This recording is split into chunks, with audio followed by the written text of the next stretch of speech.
Good evening, Backgammon fans. Ladies and gentlemen, Bill Riles, Tar Mendocino, broadcasting from the Boston Open.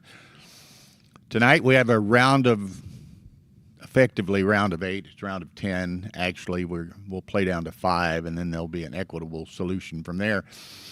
But we have two very good pairings here in the round of, she's calling it 8, I'll call it 10. But Dennis Culpepper and Chris Trencher on stream 1 here on the Galaxy YouTube channel. On the Ace Point YouTube channel, we're going to have a match between Bernard Pallara from New York City and John Klein from the D.C. area. So that should be a very good match. So, again, there are 10 players still alive, in effect. So we'll play down to 5. And then there will be a drawing. 2 of those will have an anti-bye. 3 will go directly to the semifinals. The anti-bye players will play for the 4th semifinal spot and will be compensated for having to play an extra round. So,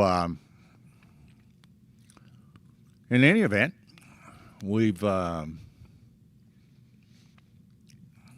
a lot going on. There's actually 2 what are in effect round of 16 matches still being completed, but they did the draw to this spot with the provisional. Whoever wins those particular matches advance to a given spot in this part of the bracket. So we will, and I guess, let's see, I'm not even sure. I think this is the last Masters match of the night. Let's see if they show round 4. I don't know. I'm pretty sure this is going to be the last match. And these are 11-point matches. So on average, that would run 2 hours. So this will take us to 10. There's potential they could play the 4th ones tonight, but I'm not sure. Anyway, it's funny, we were kind of laughing with Rory a bit earlier. He's running a bunch of, he said, well, all the players hear the announcements. They know when they're supposed to play and blah, blah, blah, blah. And then he was griping at me and Tara that we didn't know when certain match. And we said, we're upstairs, Rory. We don't hear all the announcements. You know, what are we supposed to do? But anyway, now this will be interesting because Trencher does not like those checkers. And we have the regular Galaxy checkers sitting over on the side. So he want to swap them out. Tara is so don't hit this button twice. So here it's running. Willing and capable of doing so. Don't hit it again. It is guaranteed. So we don't. Reset. So hit either one of these to. Yeah. Okay. No, but it's no big deal. I'm just. So anyway, letting you know. I had a mint in my mouth, Thomas. I apologize. But anyway,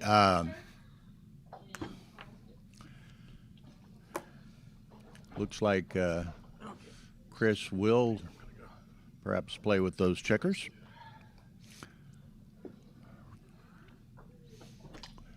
Bernard is sitting over on stream 2, waiting for John Klein to show up. Dennis and Chris are ready to go. Here we go. Is that okay? Yeah, sure.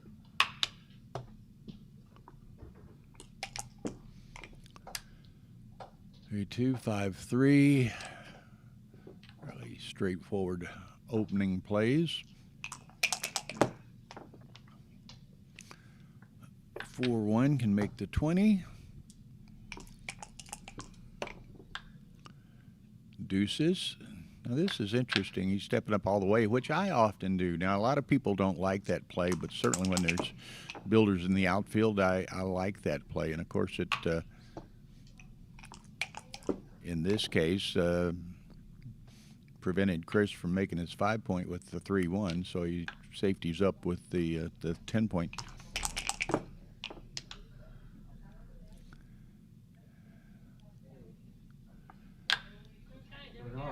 Okay. So each has their respective 20 points, so kind of a early standoff here. Okay, you guys are welcome to start. Marcy. Is there water here? It's like There's a station right outside the door. Okay, 2-1. Just yeah. Some people like these. You either like them or hate them with the checkers, generally speaking. And then it was funny. Some people were remarking earlier in the day they don't mind them so much as long as the players would keep the B's aligned properly. Well, that's asking a lot. But anyway, Chris will go to the 8. By the way, just so you know, I've had the sniffles, but I went and got a flu test and a COVID test before I came up, and some allergy thing I developed. But I'm not going to get you sick. So just so you know. In case you were wondering about that, but embarrassed to ask. Nice set of 5s. That will work. Almost played themselves. Chris now with a fairly substantial racing lead. Dennis will a couple of schools of thought here. He'll slot the 2.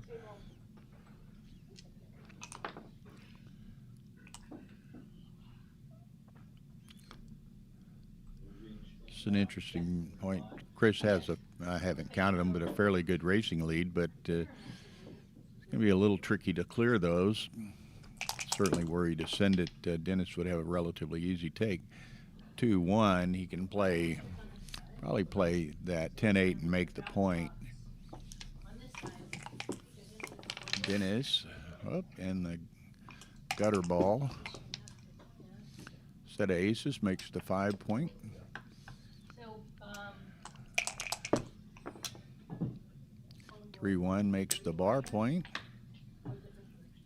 But they're both 6-4 running out of some flexible play here.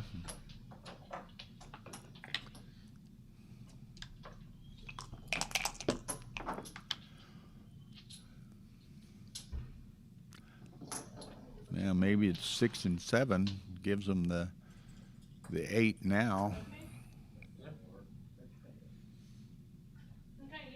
Otherwise it gets a little tricky. There he goes, 6 and 7. Dennis needs an 8, doesn't get it. So I think Chris probably cashes here. which is really cool. There you go. Okay.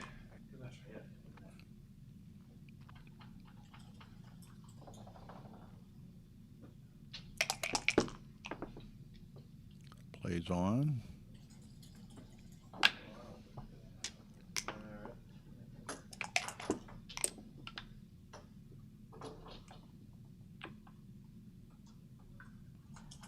Well, it's the clock not in the... Oh, in what regard, Thomas? No, who asked that?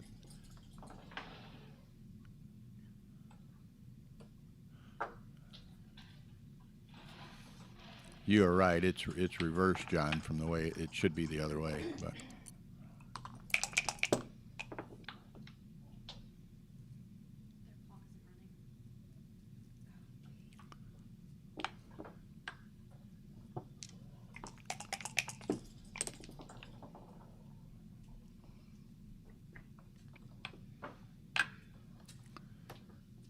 okay.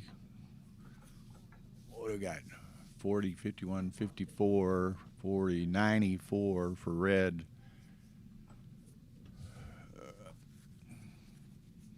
66, 63, 79, 93. So it's a double. 11 pip difference.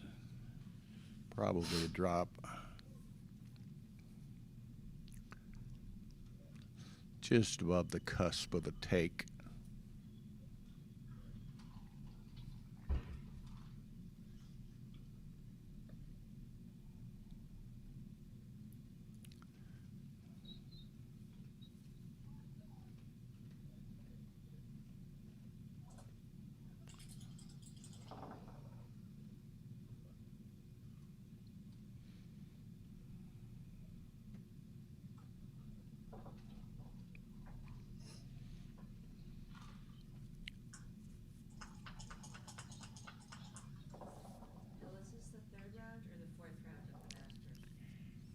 It's kind of funky, Marcy. They had 40 players, so there were like how it 10 groups of 4. So they've each played 2 matches. So we're at, I guess, round of 3, but that means there's 10 players left. So it's kind of a funky situation. They'll play down to 5, and then. Well, this says round of 8. I know, it's just Tara always. Its graphics are set up in 8, 16, 32, so forth. So it's kind of by default she put round of 8, but it's could have put round of 10, but then that would have confused other people. But it's the third round that everybody did. Yes, it's third match for everyone.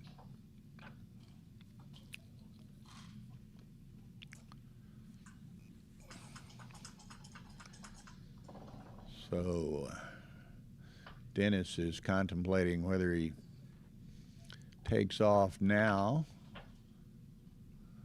Chris doesn't have any blotting numbers, but he has a lot of pointing numbers and pick and pass numbers. That makes the ace.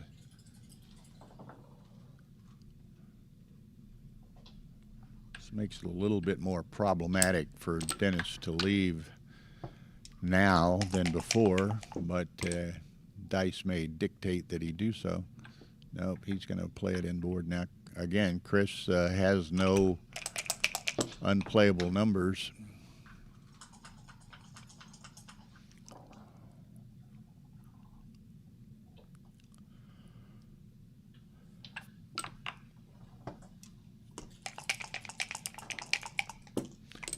Dennis has to leave. He'll leave with both. And now it's pretty close. 4 crossovers for each, although Chris's or Dennis's are longer. So Chris has the advantage. But Dennis isn't too far behind. Another set, and he'll be right back in it. What did I say? So now Chris is behind the 8 ball a bit. Sending it back.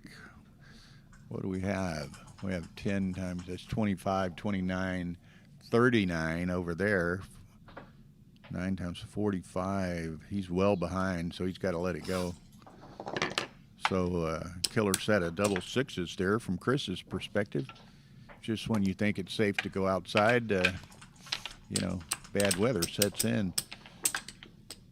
So anyway, 2-0, Dennis.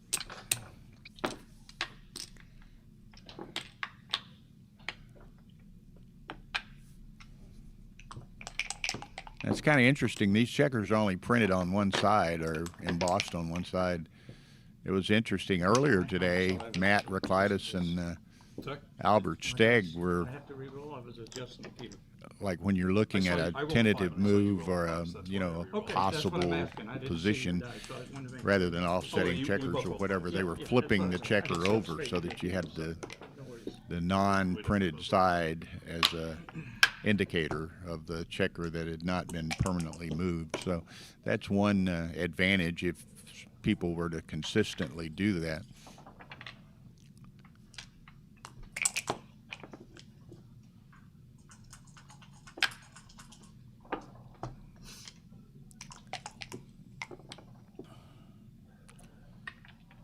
Okay, 3s. And go to the 7, I suspect. That way all doublets will help clear those back points. He's going to go this way, makes the 3. Some merit to that as well. Go to the 4 point. No, he's stepping up. They're just playing it a bit differently than I would, but I'll defer to their accomplishments as players. And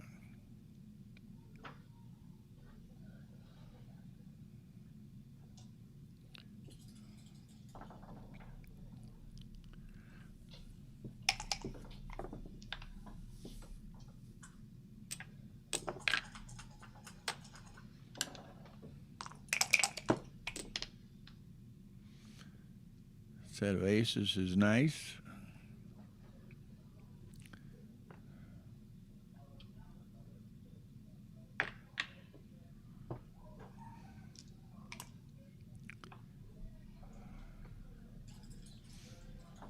Dennis has got to like his position here, particularly if he can make the bar with a 6 or an 8. There's the 6.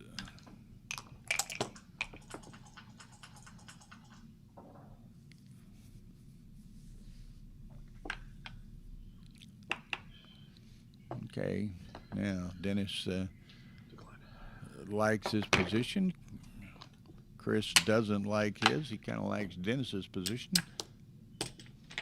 Jonah Seawald's in the house. Who else? John Georgiou, Thomas Henderson, Hector Ron Hill. Now our main events will start tomorrow at 10 a.m. So, and that's a Swiss format. So,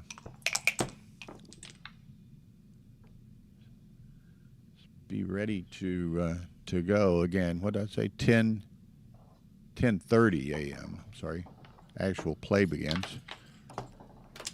9 point Swiss. There's 2 hour and 15-minute intervals between the start times. So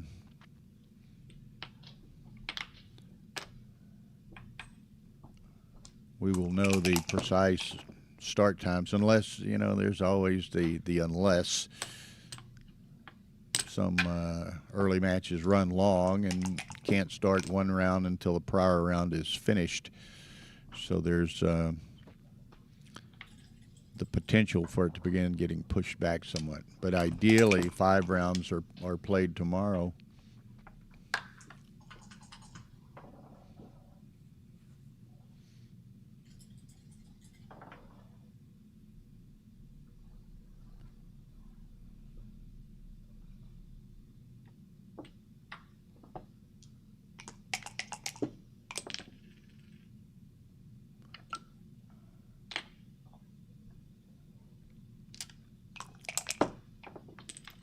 Now, as you can see here, the last couple of rolls, this is die-on checkers are valid.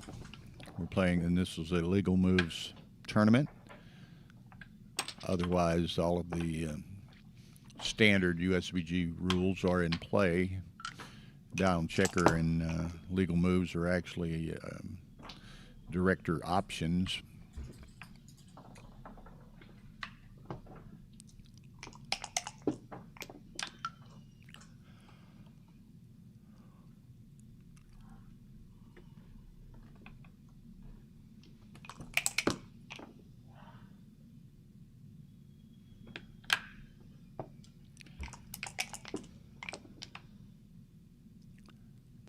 Four.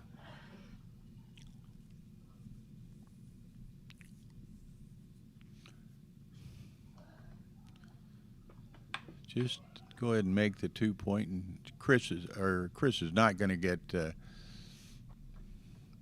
antsy and leave anytime soon, but you don't like the two blots in your home board necessarily. Nothing more constructive to do.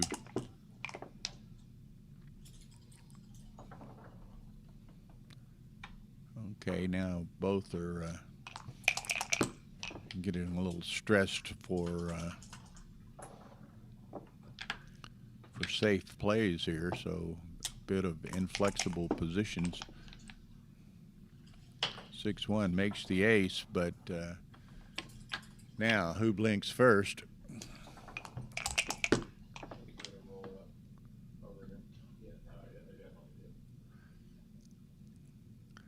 Well, Dennis can play it safely, and he probably will, but oh,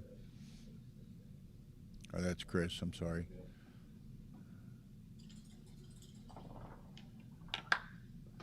Wants to keep a little pressure on Dennis's efforts to clear particularly the mid. 6-4 is quite awkward for Dennis also. again.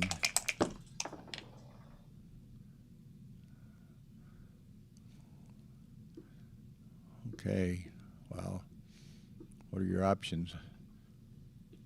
Makes that, gives a one shot.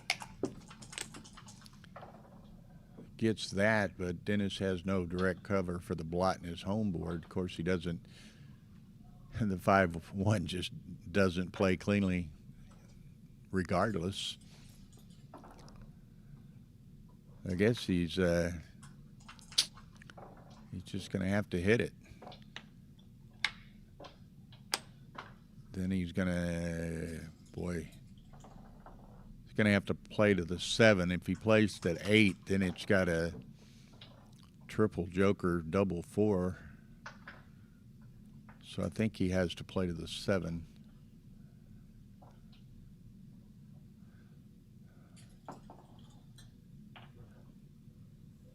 No, I mean it's kind of what I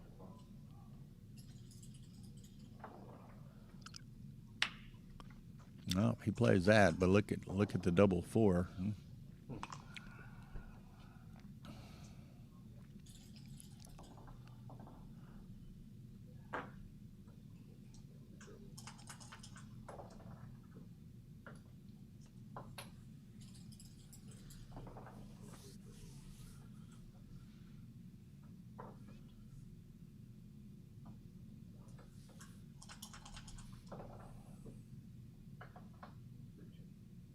Oh yeah, sorry. Thank you.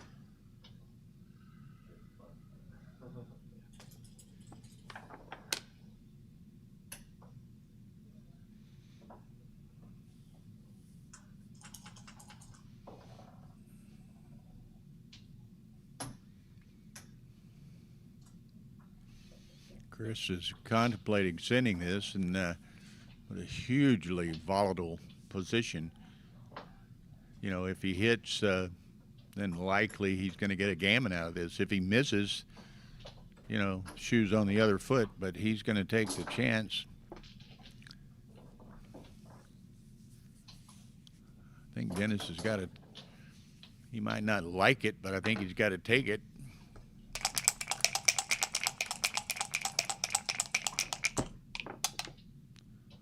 Boom. So like I said, very volatile position. And the volatility falls Chris's way, and he's probably going to get a gammon out of this.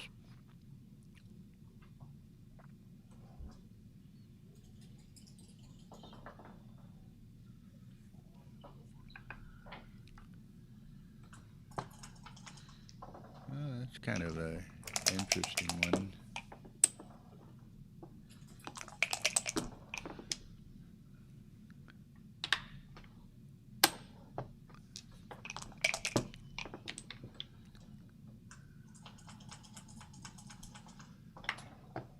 Pardon me. So Chris wants to best position his checkers all the way around so he doesn't leave the potential of blotting with a big set. Here 6s play, 5s play, so he's safe all the way around there. Still protecting, so he's even on the back 2 checkers, so he's protecting against the large set. There's the large set. 1, 2, 3, 4. Very nice.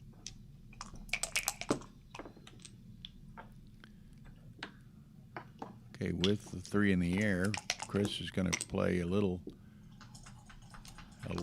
bit aggressively, not 6-5. Now next roll is problematic.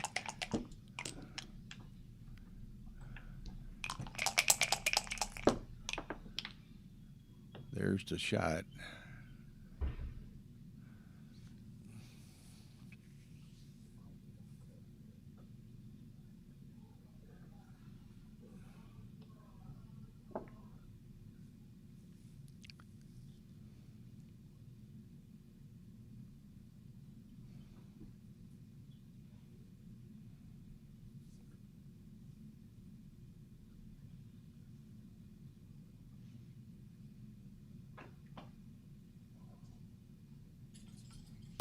Yeah, I think that's right, because if you play it the other way, you just got a continuing possibility of a sequence of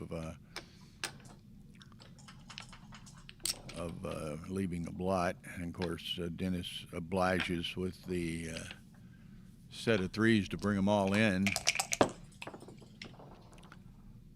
Chris is thinking, don't let this happen to me again. I hate eating my own cubes.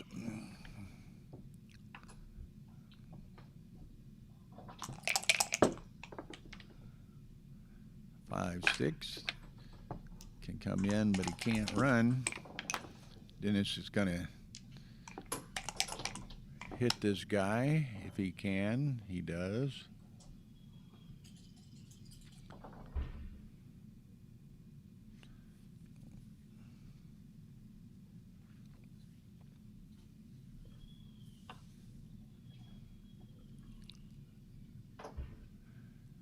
Blocks fives, sixes are already blocked, which of course blocks twos and threes.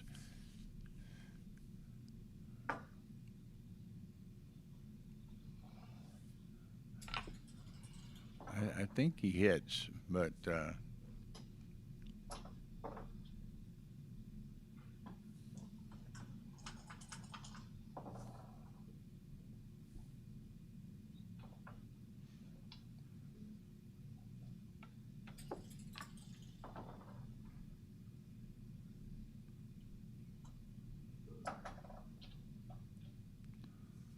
if he wants to keep them split, just play 2-1. Okay. 5-1. That's not what he had in mind.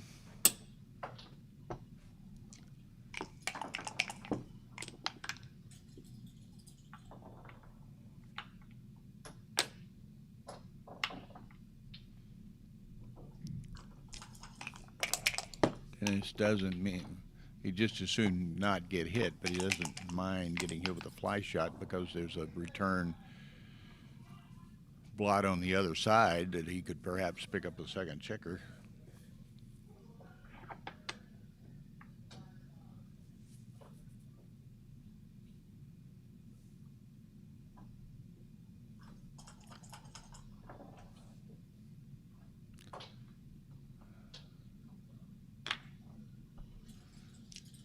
Okay, Dennis is just trying to have maximum outfield containment there. There's a 3. And I guess he, okay, goes to the 6. Now, how many did Chris has got? 5, 8, 9, 6 off.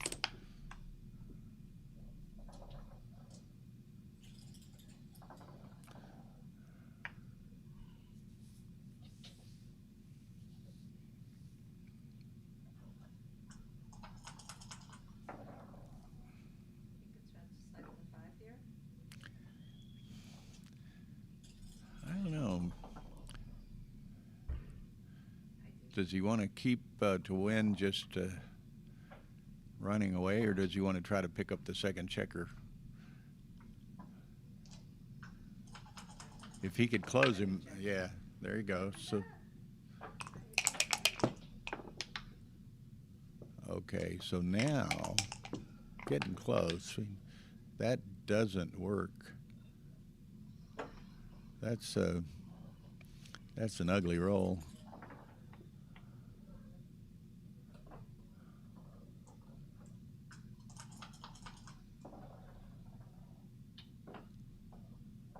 Two, 3. That's what I thought he might do. Okay, that leaves him a 6 to cover if Chris doesn't hit. Hits the hard way if he wants to. Doesn't want to chance the second checker. 4 3's a hit.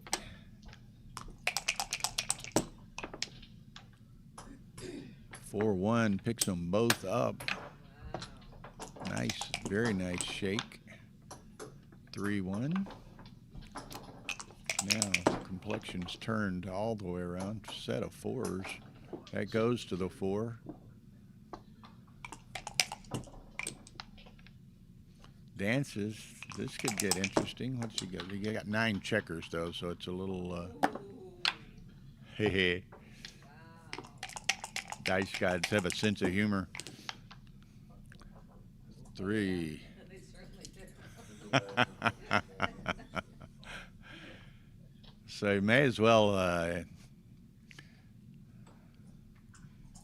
Well, he just comes in and runs. I mean, how many's he got? 5, 6, 7 checkers. So it's 2 sets. So he's got to take it. He can't let him roll 2 sets and roll 2-1 in between. So he's got to play them both to the 6, I think. 2 sets with a 2-1 in between, and bammo, doesn't get it. Okay.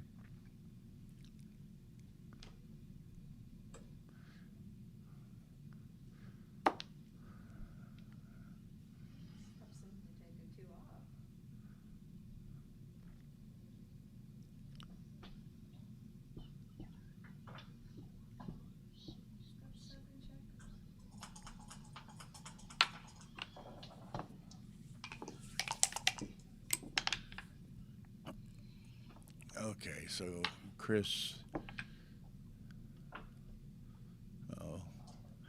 you'll notice with these checkers how many of us, when we move a checker, will flip it, as Dennis did there, and now he has one with the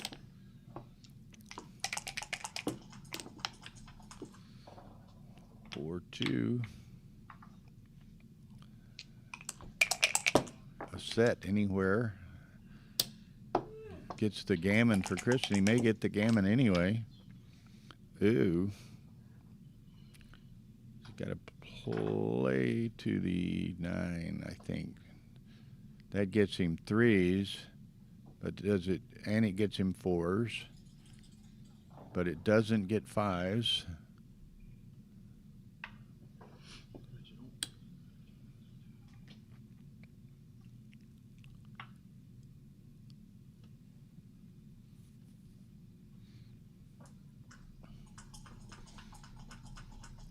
It gets 5s, but not 4s.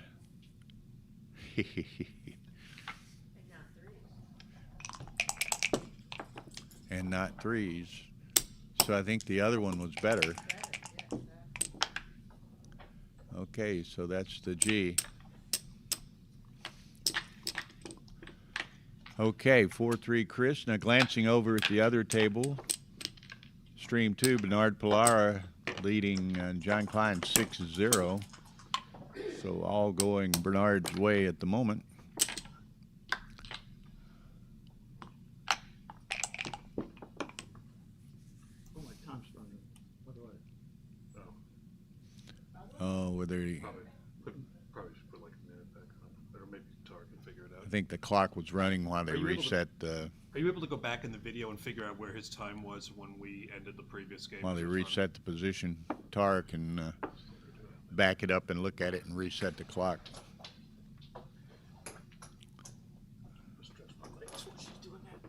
Okay, so, The previous game ended and we didn't stop his Yeah, time. we did not. I'll oh, be the right back. previous.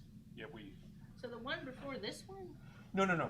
Oh. The last game ended. We started to set up the checkers for this game and started this game, and his time had been running throughout. Yeah, it doesn't look the as setup if it process, so we makes ran out of a minute. much difference now, but it becomes a long, close match, Both and are just him, right?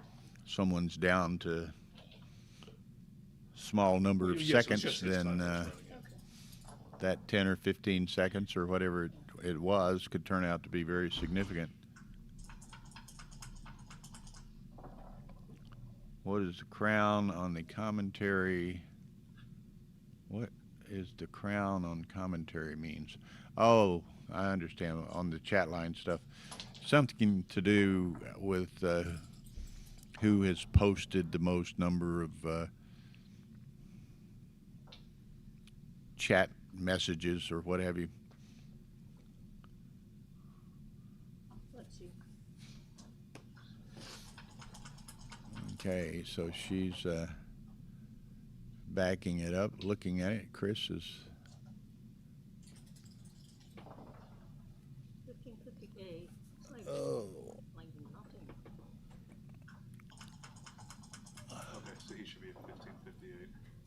Oh, pardon me. All right.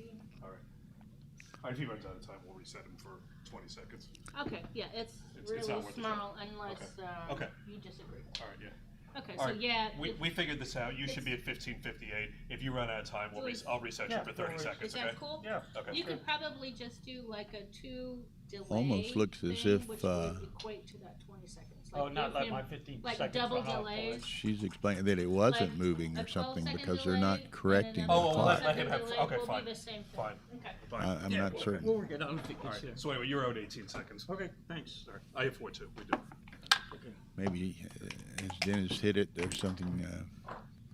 Maybe he just thought that he didn't hit it correctly or something, and that it had been running. I don't know. See, But anyway, they oh, I see, it's kinda all down. seem to be satisfied with what was determined. Okay, Chris can make the 2 point. Chris can run. I'm out of here.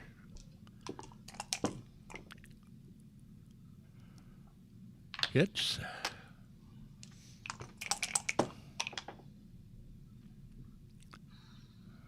Wow.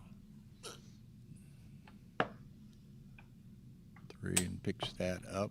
Okay. 5 makes the 8 point.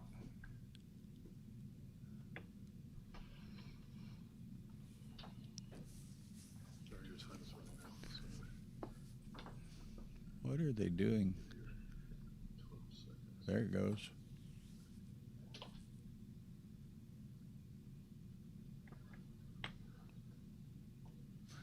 What's he?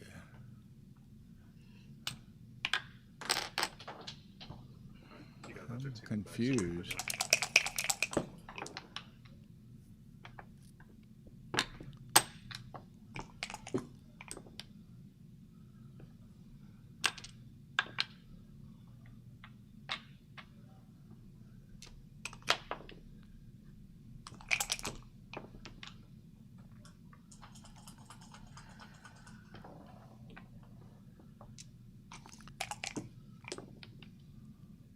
Kind of waiting for one of them to have a decision that takes them past the delay to see what was causing Chris some concern there.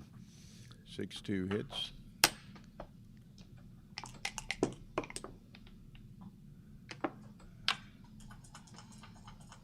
Five.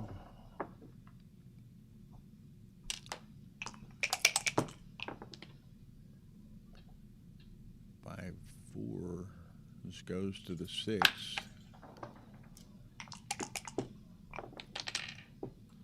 Gutter ball. Resets.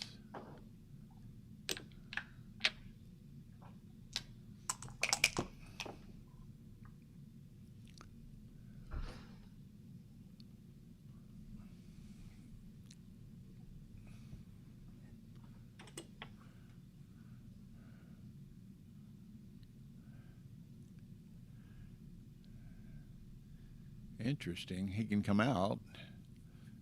He could come out to the 15 and give, what's that, 3s and 7s. He could take it to the 5.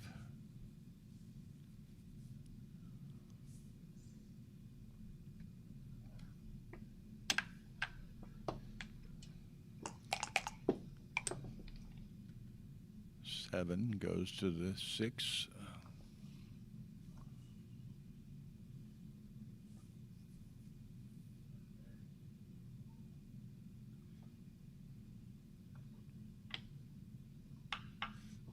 He's just going to take it around the bend.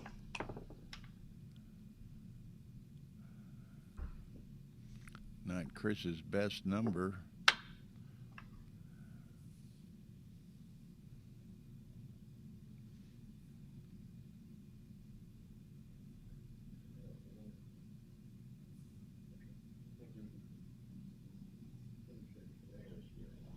Yeah, you had your, where, two out, and then one there, okay.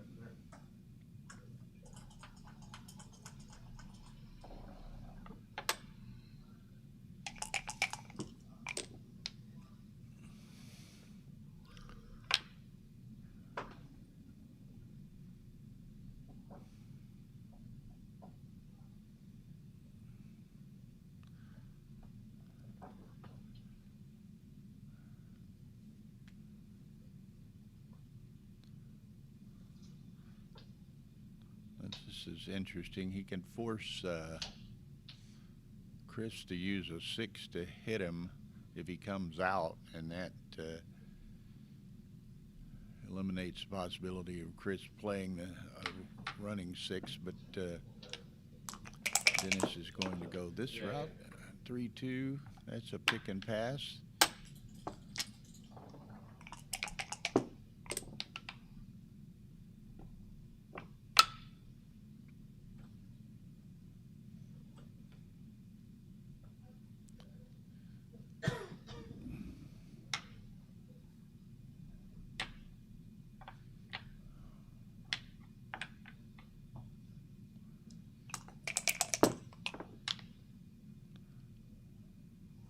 Okay, got to come out.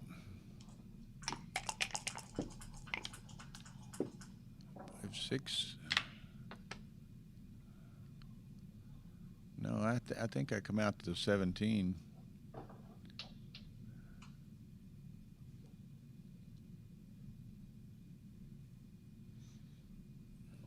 Okay.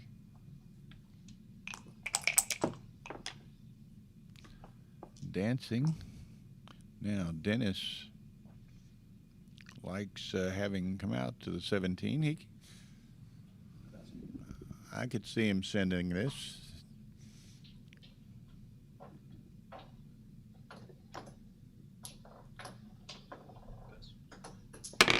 Lets it go. 4-all. 7-point match. John Klein's rallying a little bit on the other side. 6-2 Bernard Pilara.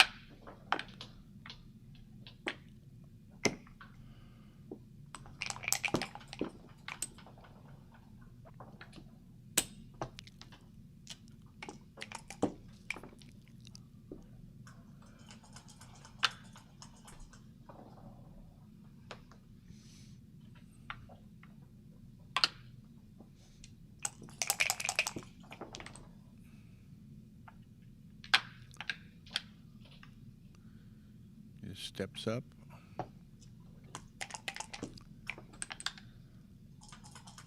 Dennis makes the 5 or the 9. I kind of like unstacking everything, but Dennis is going to take the blot out of play and make the 9.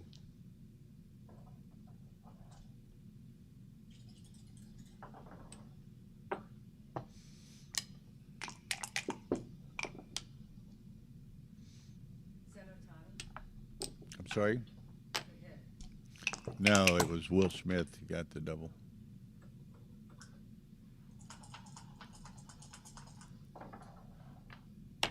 Watching 2 backgammon matches and 1 baseball game. So, and trying to do justice to the commentary on the 1 match.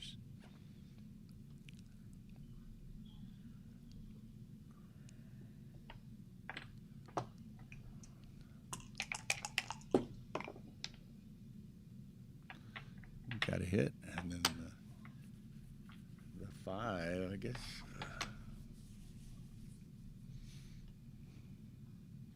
Like that, Dennis is, and I do this myself. I know it without even playing with one-sided checkers. Dennis flips checkers when he puts them onto the bar, and oftentimes he'll flip them when he moves them as well, and that doesn't quite work with these checkers, which are printed on one side.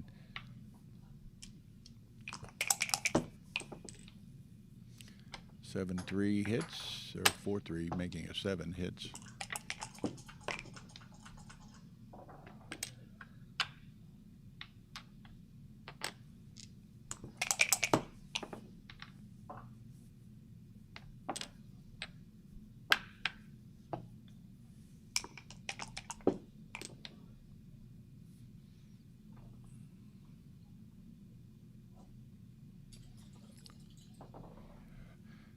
Bit awkward. Guess he could go to the 18 and make the 7.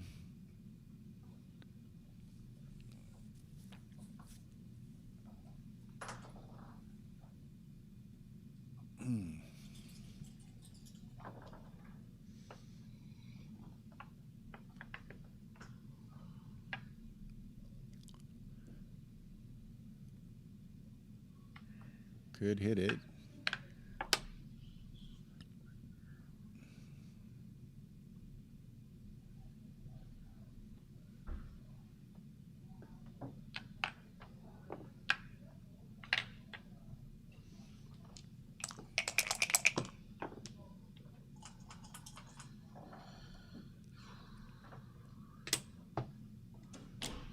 Okay, Dennis needs to make that 18 point. Can't do it.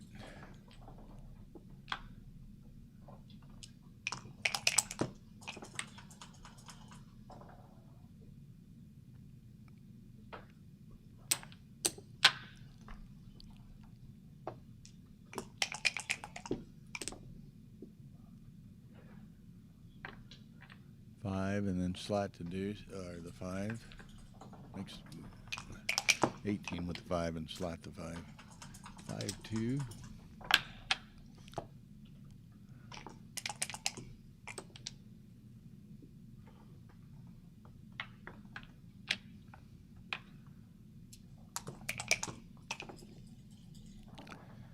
That's a nice roll. Going to make the 3 point.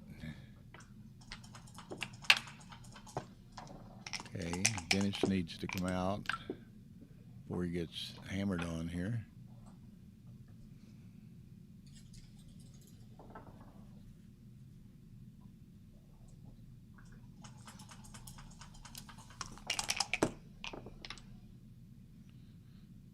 Two goes to the five.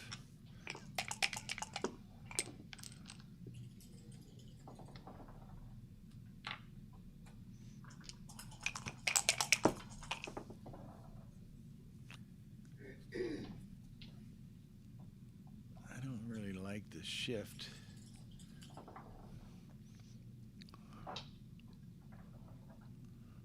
I could play the 12 and the 3. He could actually play to the 3 and the 4 from 6-4, 5-3.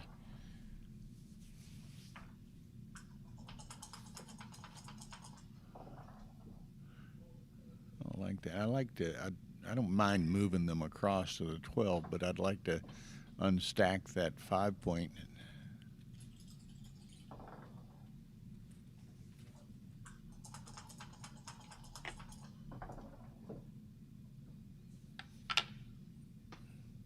Chris looking at all the permutations.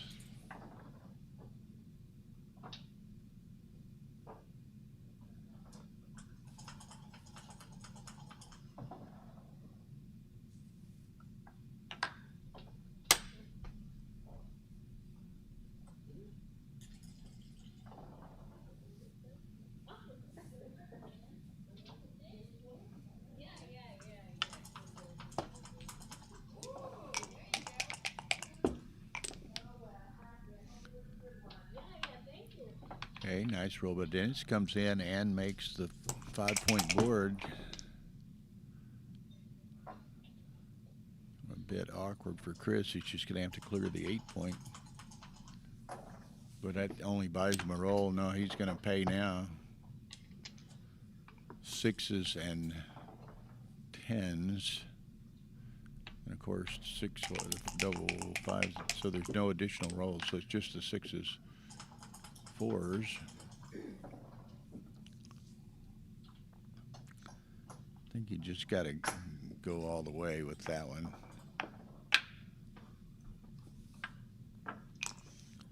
Okay, Chris needs to clear. He could probably send this because it's limited chances he leaves a shot, and if he leaves a shot, the shot then has to be hit. So I think this is a double.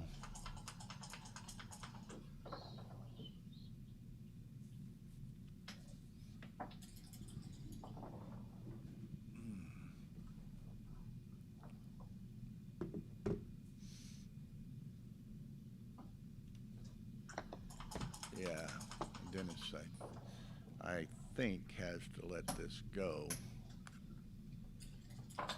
Same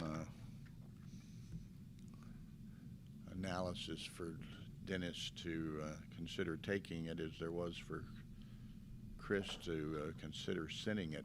And again, the limited likelihood of leaving a shot. And if he does leave a shot, he then has to hit it.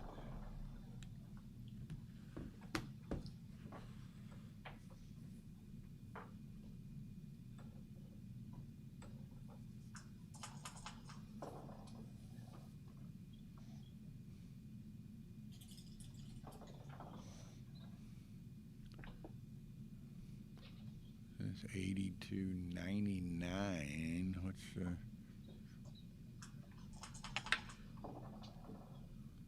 46,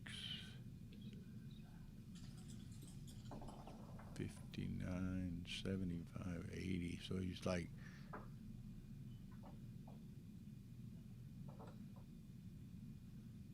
18 or 19 pips down.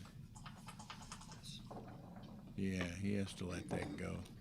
He gave it a good, thorough analysis, but I think he correctly dropped it. 5-4, Chris.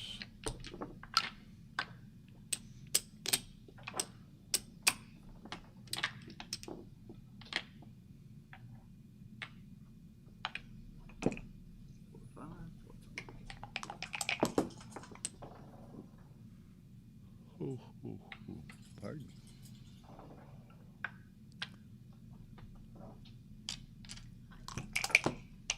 Hello. Hello. Lonely over here. Huh? It looks lonely. I was just checking on the baseball. Dodgers up 3-0.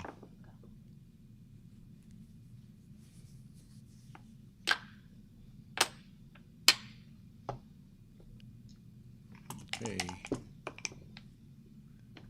Set of threes is nice. Hit, make the 5-point.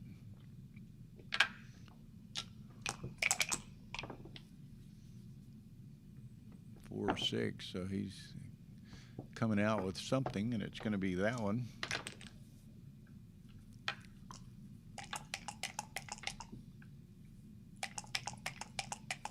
Pardon me.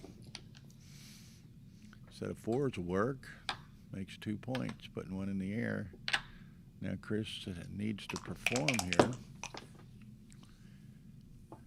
Nope. So now, Dennis, I'm sending this. He's got those two to get back. The two back ones to get out, but he's got the chance to pick up a third checker.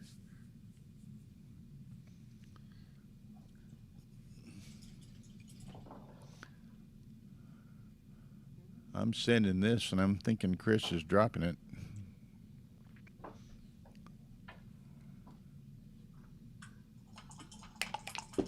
He's going to roll on.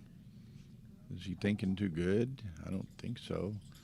1, 2, that's a hit over on the far side. So I think he hits on the 10 and plays to the 9.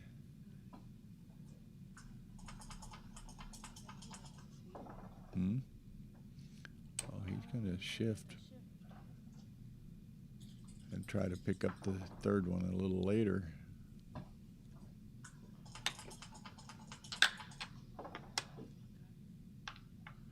No, he's... There you go. See what happens. Deuce 1. Now it's just play on for sure.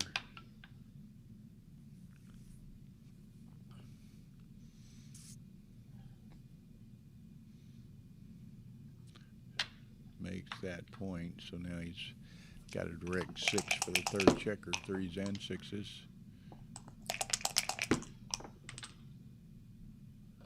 3-1. Okay, 3s, 5s, and 6s hit.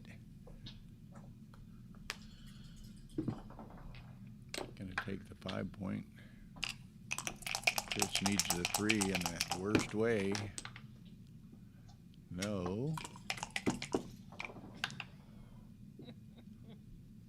Hi, Gigi. Go yet.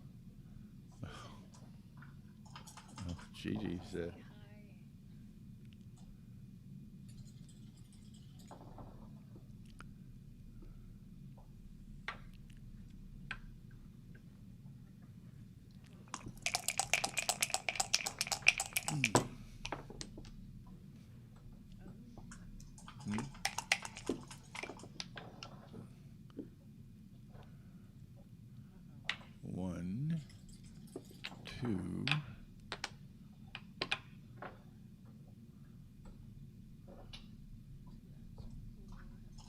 3, 4. So that's maximum builders and keeps the 6 shot for the third checker.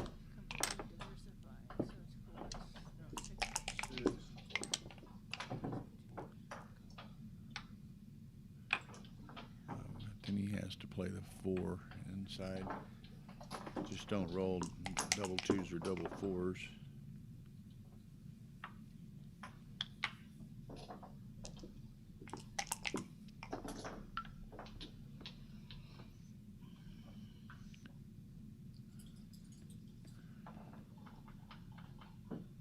Got to pick it up, wouldn't he? Why wouldn't you? Oh, he doesn't pick it up.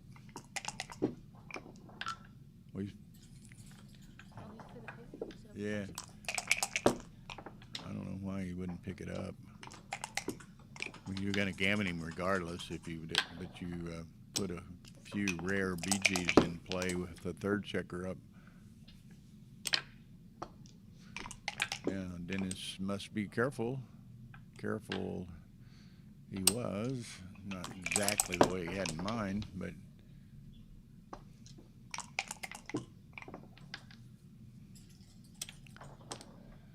nicely done. Chris, 4-3. Come out or down. Okay, either way. He needs a 4-1, 5-1, 6-1. That's not it. So this is going to be a 4-point win for Dennis.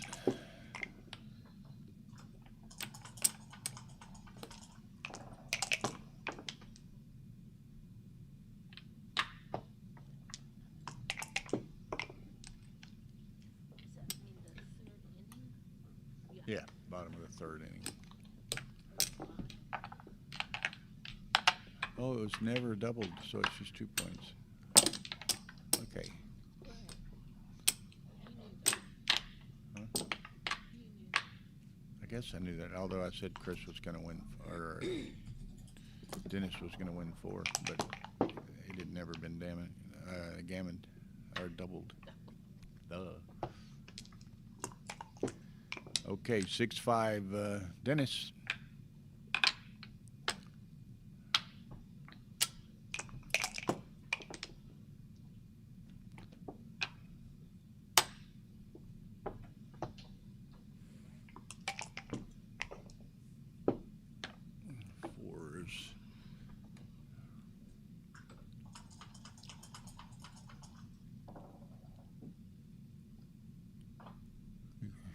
Make the 9 and step up.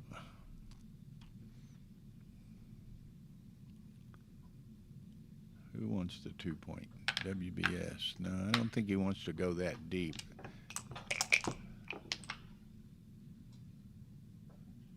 I was thinking right. Pretty poor roll by Chris there.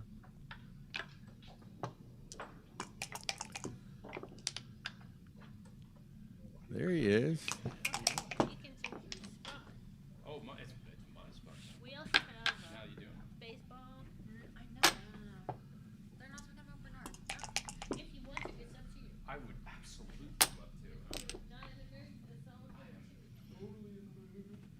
Let me run to the little commentator. No.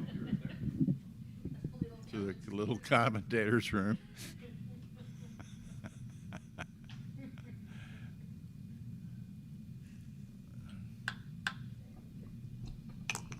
Okay. 3s. Nice roll by Chris. 1. He's going to make the 3-point.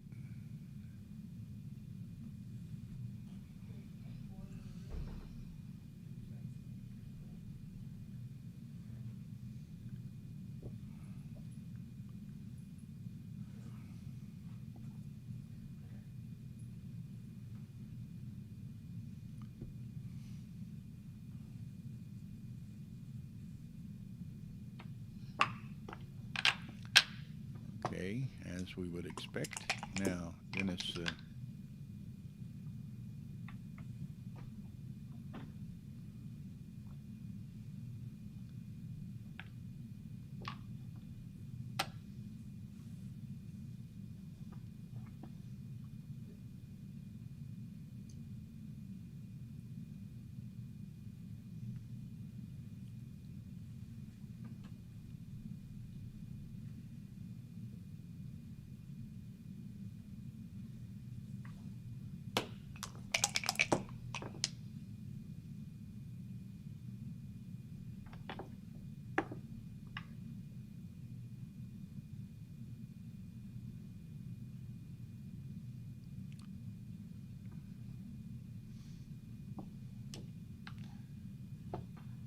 it's been several little awkward rolls here that they haven't been able to do much with. Now this helps Dennis a bit. Yeah, he can go 8-6 or he can go 15-13. I think he's going to go 15-13 because if you take the spare off the 8, you don't want to give up the 8 to make one of those points. Yeah, I think that's right.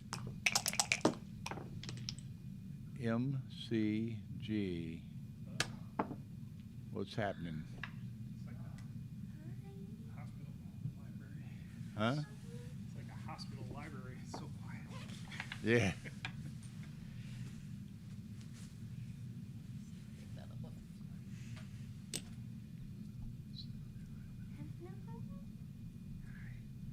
Can I stop her? Yeah, that's okay. Yeah, sit down. Josh was going to, but he's been doing it all day. You join us. Hey. MCG, you're on. Can they hear me? MCG with his trusty sidekick Yelly just have joined us here. Greetings from Boston. This match over here, obviously.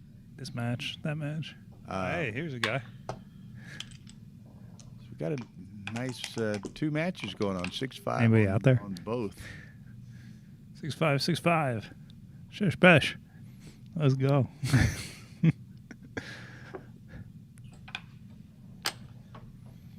I see you managed to advance to the final 5. Huh? The final 5. Yeah. You know, there's laws against your last round in some states. You know that. Laws against my last round. Okay. You won 2 brackets, so you had to play Yeah. with yourself, right? Yeah. That was the There's law. terms I for had that, to had to follow the law.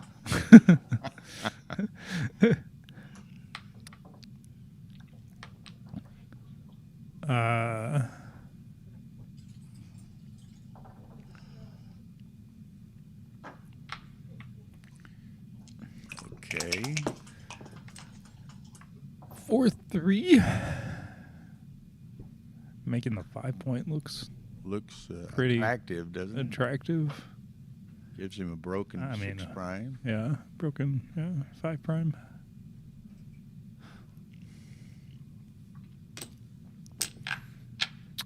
Chris agrees. They got the logos. Yeah, we got the logo checkers. Courtesy of Boston. Double And threes. it's funny is because they're only printed on one side. So a couple of things come into play. Dennis and I have the same habit, but Dennis has a real habit of when he moves checkers of flipping them. So he keeps giving the blank side up, or when he puts checkers on the bar, he tends to Yeah. keep correcting himself. Now this Fair enough. afternoon, Matt Herclitus and Albert Stagg, they started, when they were looking at various alternative moves, they were using the flip side for a tentative position. So they, which, you know, if they were going to reset it, they wouldn't get confused or anything, which I thought was kind of smart. But Nice. anyway, All right. Well, a couple fans, and he's got himself a position. there's, Can make a little prime of his own. I think you make the bar to Yeah. shift. I didn't make the bar. Yeah, bar looks like the right idea. If you shift, you gain some tempo, but there's no need to gain the tempo when the other guy has already made all his points and doesn't have any blots. Like you're just holding him back for one roll.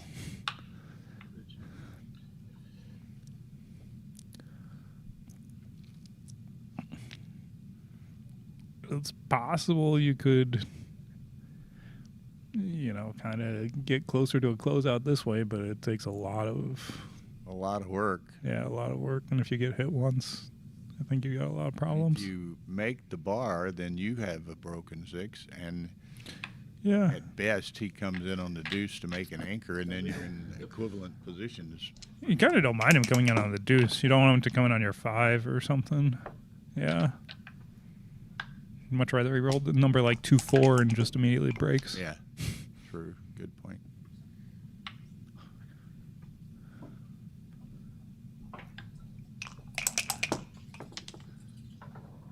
Three is pretty good, right?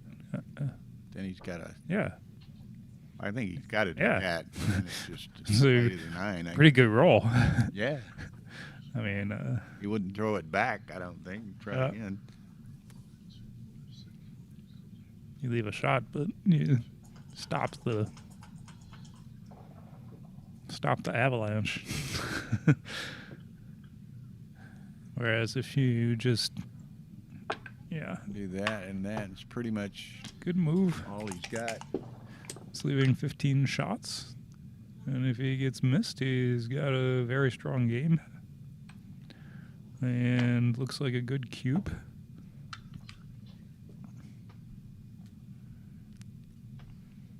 Not such an easy decision for Dennis, but I think it's Yeah. probably a good pass. 6 all. Mm-hmm. 5-point match. 6-6. Kind of looks like a Going to take a little break. good pass. Breaking the action.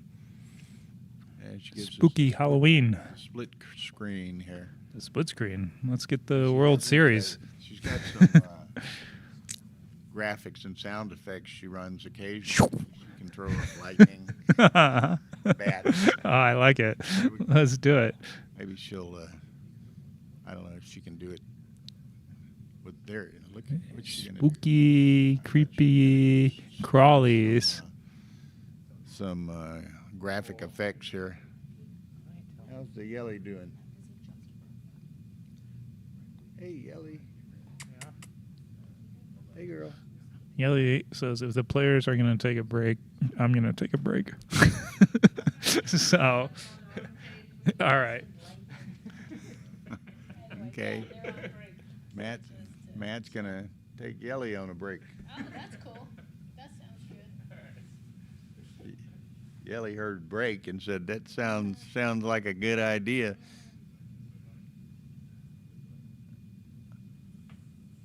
Oh. Did anyone wear a Rory mask for Halloween? Only Rory. Only Rory. That would have been,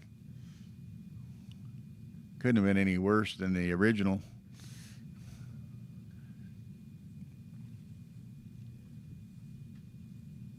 Ho ho, 6s. That'll work. Looks like John's in a pretty good position on this particular game. Very possibly gonna put a 4-spot up. Now there were a few costumed individuals today. What did I see? Well, Remy was George Washington, or Martha Washington, or Georgette Washington, or something.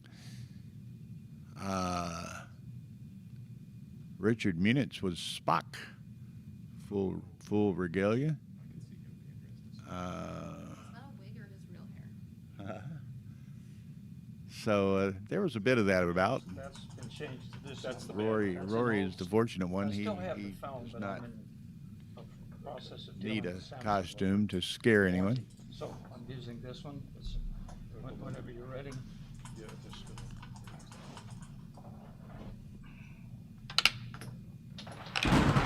There's some lightning over here.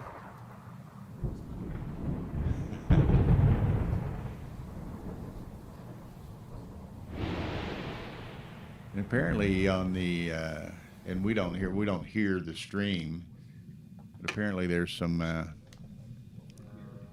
echoes and lightning claps and things of that nature. So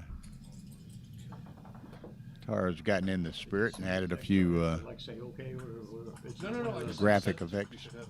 Okay. If you're on the Wi-Fi, you may not be on the Wi-Fi. Let me just double check. Oh, pardon me. Yeah, I did. Oh, I have my airplane mode on. We've been turned off, or we're good. Do you want me to respond to it? Leave it to respond later, it's fine. Yeah, I have my airplane mode on. I'm so worried about like disrupting the match. I normally turn. Okay, so 5-point match.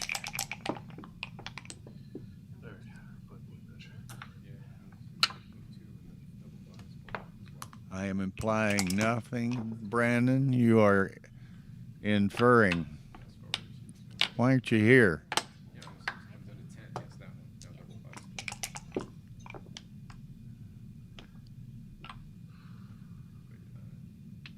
fives. Ooh, pardon me. Probably got an old-time movie.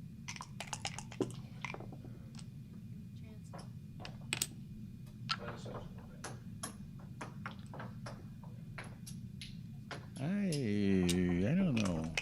I might have left that there. Played to the 20. Matt's coming back, yes? Yeah, I think so. I think he just took the dog for a break, shall we say. You have the World Series on. I was going to say, anybody who's watching this this match is they're foregoing the World Series.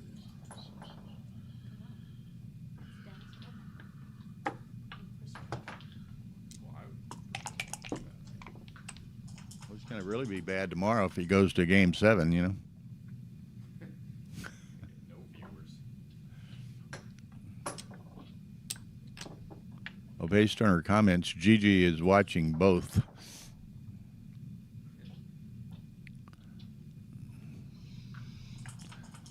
Oh, John did get the gammon on that. So 9-6 John leading Bernard Pallara. I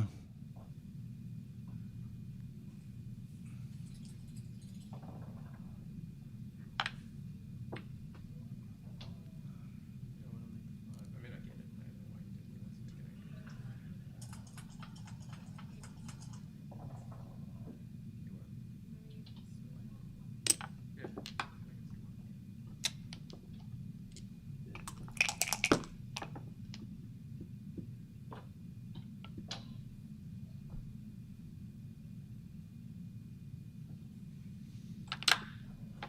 Okay, 6-4, so Dennis needs to roll 4.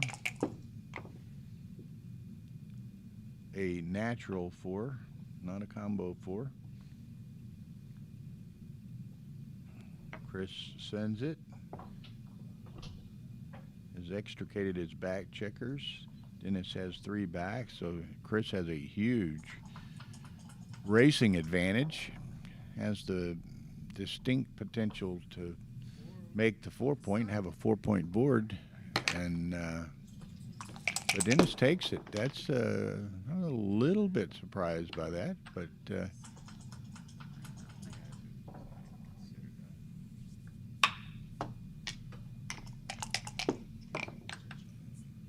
Dennis is a nice 2. He needed that. Now I'll go to the bar. So now it's going to be a question of kind of a timing exchange, and Dennis has a little recirculation potential with the spare on the deuce.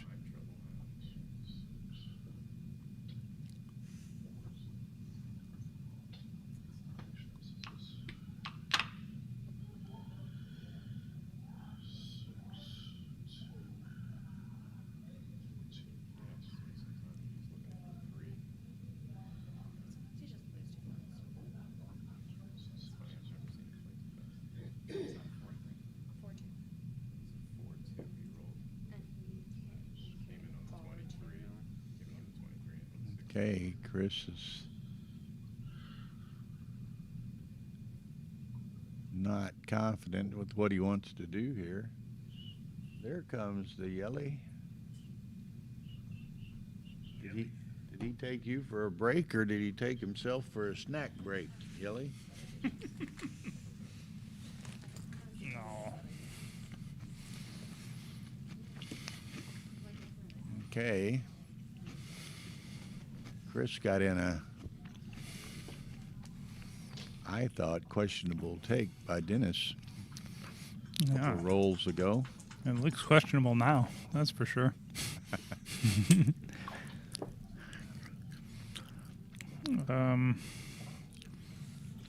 Stack looks kind of weird.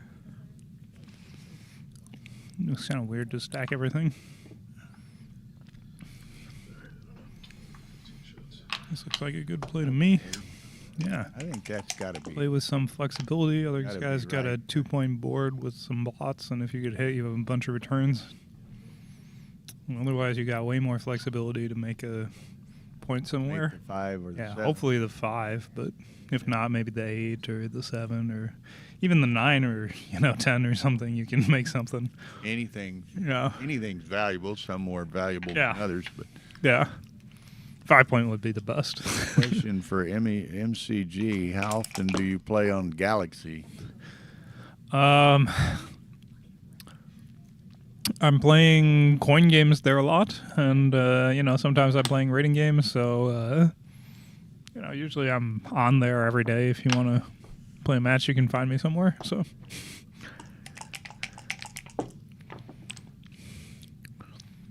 Set of 4. So Chris looking for that 5-point. Still looking for that 5-point.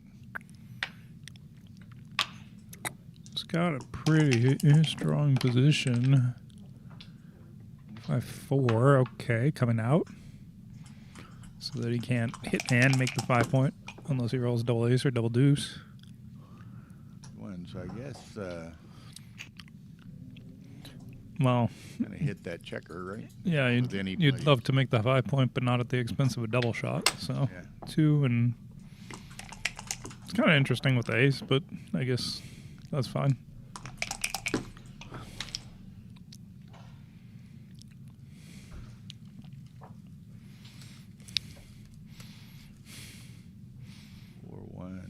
I think the 8-point is valuable, and you also really like to clear a midpoint, so I would probably play 13-8. Right, then you're only leaving 5-1 and 2-1, and of course you do want to clear the 8-point at some point, but you really want to clear your midpoint, so that would be my thinking. It's possible it could turn out badly, but Well, that's a little odd. this to me, is but it's okay. yeah, it's an interesting idea. Clears both the 8 and the midpoint at the same time. It's just that if you get hit, you have worse life after death. Also, you want to clear the bar point too.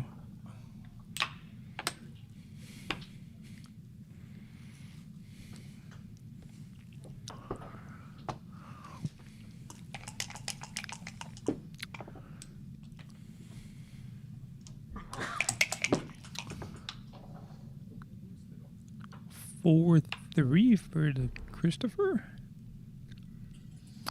You can clear the bar point, by the way. This leaves no shots. Yeah.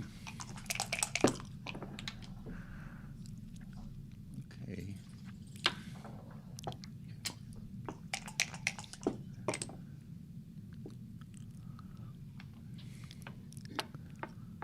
May as well put it on the 5 in case you Yeah. roll 6-5 or something. Yeah, I mean, you're giving some little jokers, but I think it's worth it anyway. You could lose a gammon even if he doesn't point on you, right? You're basically losing a gammon unless you hit a shot. So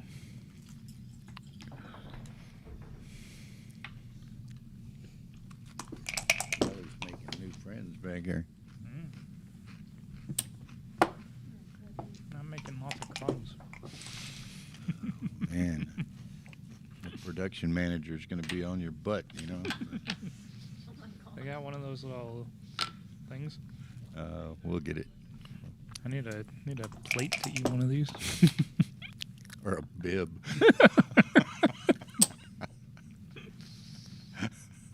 What can I do? Just keep it on that side so she can't blame me.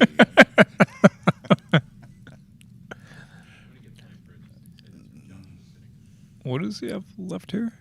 A 3? I mean, is that the only thing that makes sense? If he has a 3, I think he... If he has a single 3, I guess you go 3 off? I I don't know. don't know. I would think so. I like 3 off. he's got the whole roll to play, I think I would play 4 off and 6 to 3, rather than create like an odd. Okay. Yeah. Okay.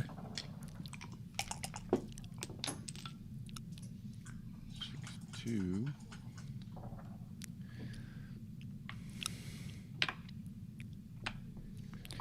Do that. Staying for potential. Yeah. 6-5. 6-5. 3-5-4. Okay. He also has additional shots with the checker on the 5. If Chris should roll a number like 6-4 or 5-4. 6-4 would be brutal. 6-4 is the worst. 5-1. Okay. Yeah. If you hit, you give looks like 17 shots instead of 20. Oh, I see. You can take it off, or you can play 6 to 1. If you take it off, you're giving 5-1, 5-4, and 2-4. If you do this, you're giving 6-3 and 2-3. So it's 2 more numbers. I think. Yeah, it's interesting. I don't know. It's got to be close. Know what Dennis needs? That. That's a strong roll. So there's What's he got? 5 off? there's 5 off. 10 checkers on the board. Yep. So this is going to be probably a good cube. Take point is Only 5 off. I like it. take point is considerably higher than money. I will be in Miami. So if it was 5 off in a money game and the guy didn't have a gap, it would be not a double because he could just roll an ace-6 and jump the prime, plus he has the closeout.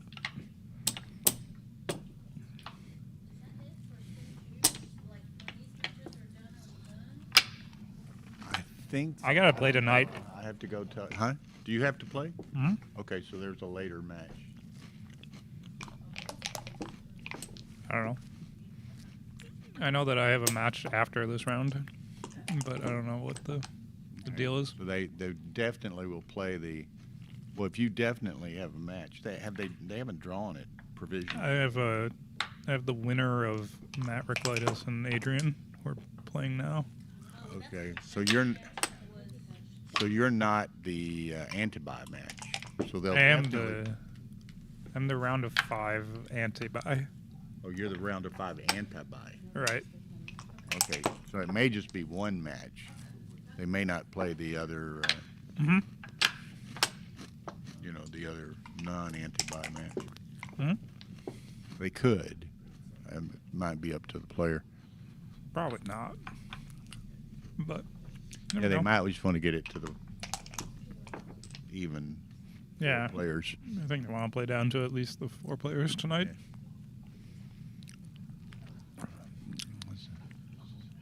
So seemingly, talking with Matt here, Matt's in this alive in this event, and Staying alive. Once we get to 5, he's one of the anti-buy recipients. Huh? So, The recipient. and he'll get compensated somewhat, I presume, for the having to play the extra round. That's what they tell me. Yeah.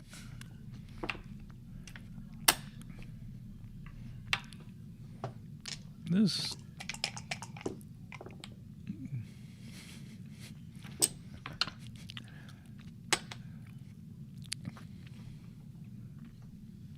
The boy's got to get some energy, Gigi. He's got to play after this. Boy needs his energy. Double Nice. 5s. Hey.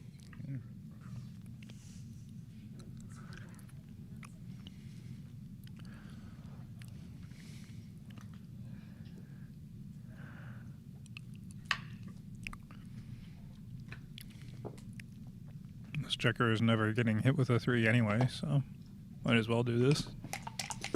Other checker is going to get hit if he rolls a 3.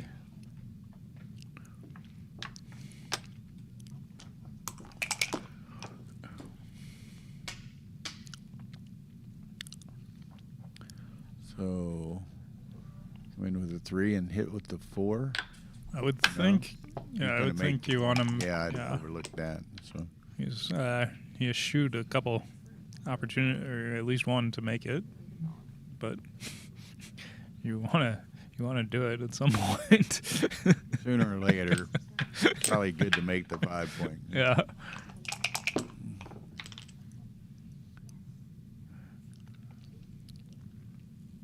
6-1, so that makes the 15 and play 6-5, or Yeah, I think so. Looks natural. You gain some control of the outfield, and you have a point out there to. Hey, Steg, what's up, man?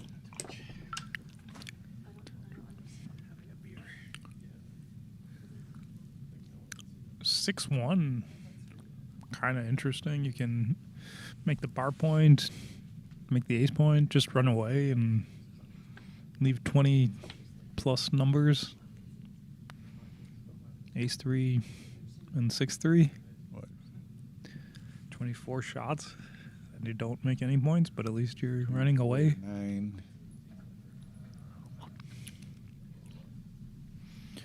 I mean, you really don't want that checker back there.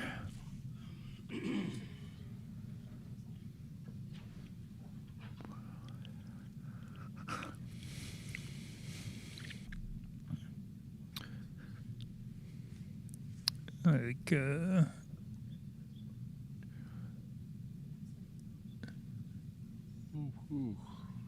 definitely don't want to keep hanging around on his 4 point forever. So there is certainly some upside to doing this. Yeah, it was That's pretty like good. what Yeah, you yeah. And 6-5 is a miss. A direct miss. Direct miss Keep of the going. battleship. Kerplunk.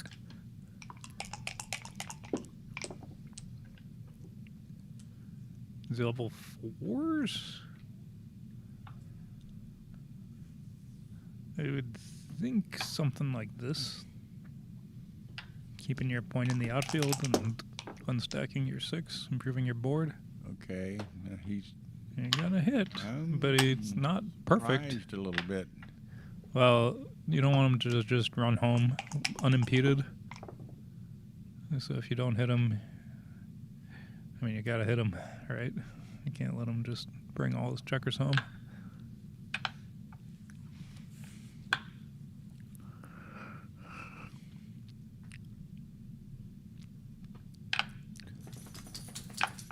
Oh my gosh.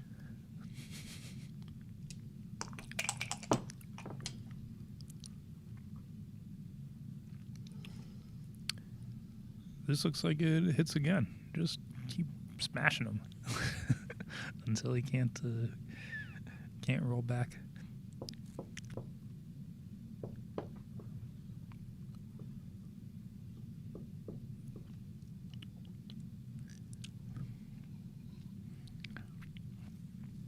If you get hit back, you have, Dennis only has a 2 point board, plus he has a blot on his ace, so Okay, it's not like you're, dead by getting hit. double- Although hitting double twice is hit, pretty strong. pretty strong. Yeah. Although he does have the option of making the ace as well, Yeah, that's true. which But if you is make a the ace- point and unstacks the 6 a little bit. Yeah. Well, what if it just He- comes in and makes a point in front of you, and then you're Still like, has the potential to have shots at the others. oh, I really don't like this. What if he just comes in and makes a point like this, Like that, like this? like Yeah. the dice gods Yeah. telling you screwed up. Yeah. He would have been hit anyway. No, he wouldn't have been hit. He would have been missed. I'll show you what can happen to you when you make that play.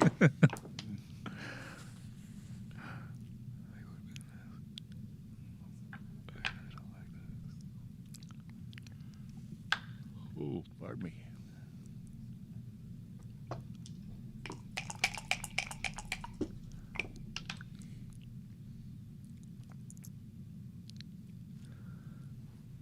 This is 5-3 for Dennis. Yeah, that's reasonable.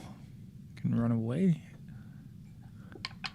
Is this fewer shots to go 6-3? You certainly get home easier if you go to the 15. Might be fewer shots. I'm not sure. Got missed here, but it's not so easy to get safe next roll.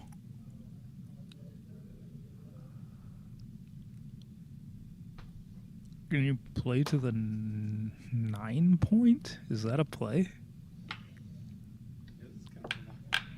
Yeah, this is a little provocative, sure. This is okay.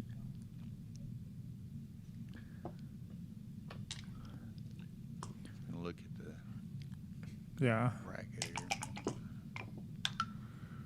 Okay, 6-3 is safe. Gets home-ish.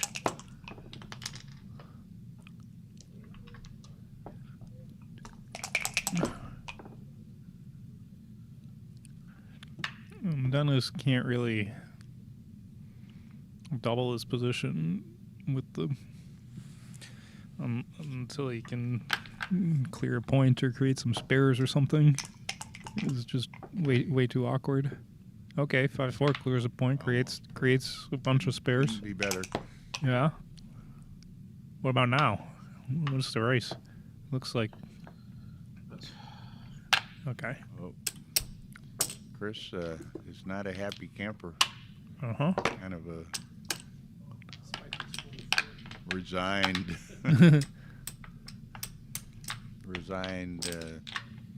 drop there. Okay, be sure and score your point, Dennis. 9-6, 9-6. Or, maybe she's in there and can hear me. Okay. Dennis needs to score a point. Chris saw it. Or okay, great.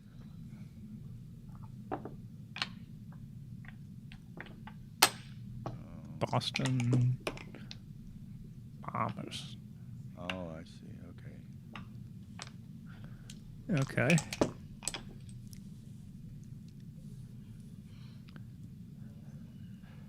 You can come in on the deuce, split to the 21, and make your 4 point. I don't know what else. I guess you could play 8-6 with the last one, but I would think splitting to the 21 makes the most sense to me. This is a play, but your midpoint isn't really stacked, and you're creating an extra blot in the outfield. Anyway, 2-5 makes a little outfield point.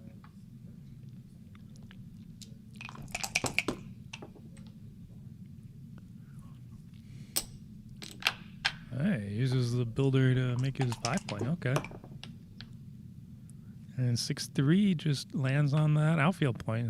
Those things come in handy. So some really nice sequences for Dennis here.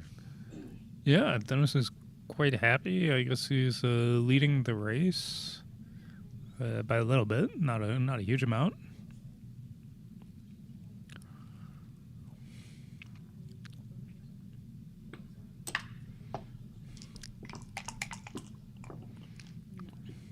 Ooh. Ooh.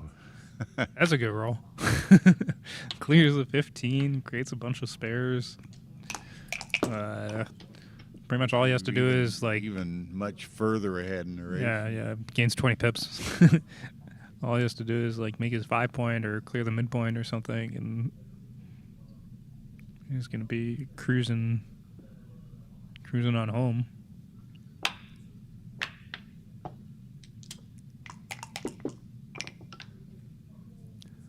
Two one. You normally just go to the 10 point. Yeah, you don't want to. You don't want to. Okay, 3 point is fine. Volunteer anything. You're way ahead. Yeah, you don't want him to.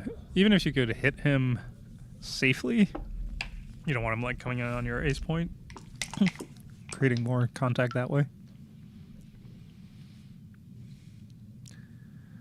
So what about now? Just go 13-2 without hitting, or 8 to. Yeah, it's a little bit awkward having the spare on the mid and the strip to 8. You Yeah, do wanna get it to where you can. you do like making your 3-point for contact, but I you like don't really that. want to hit him. Yeah. Then you can Now you have the 5-3 to potentially clear the midpoint. clear that with doublets. Yeah, double twos, something like double that. twos or 5-3 is interesting. You know, you could clear it. You could just make your 5-point, but I guess you clear the midpoint. Okay, Chris is 6-5. Okay. that's fine. Yeah, that's not exactly ideal, but it's hanging in there. 6-4, not so good. Not so great. Is 13-3, I guess, I think. for lack of an alternative. There are no alternatives. Yeah. So, period. Yeah. I mean, it is nice to clear the midpoint if you get missed. You know, that is one more point that's been cleared. Still got gaps in the 0.6 away. Look out. That's 24 pips, clears the 8-point and the blot. So once he clears the 10-point, it's pretty much gin. Might be an okay cube for money, but at this score, I don't think you do. Or I don't think. Yeah. Well, that. Now That it's going to helps. be gin. I think this is gin if you double next roll.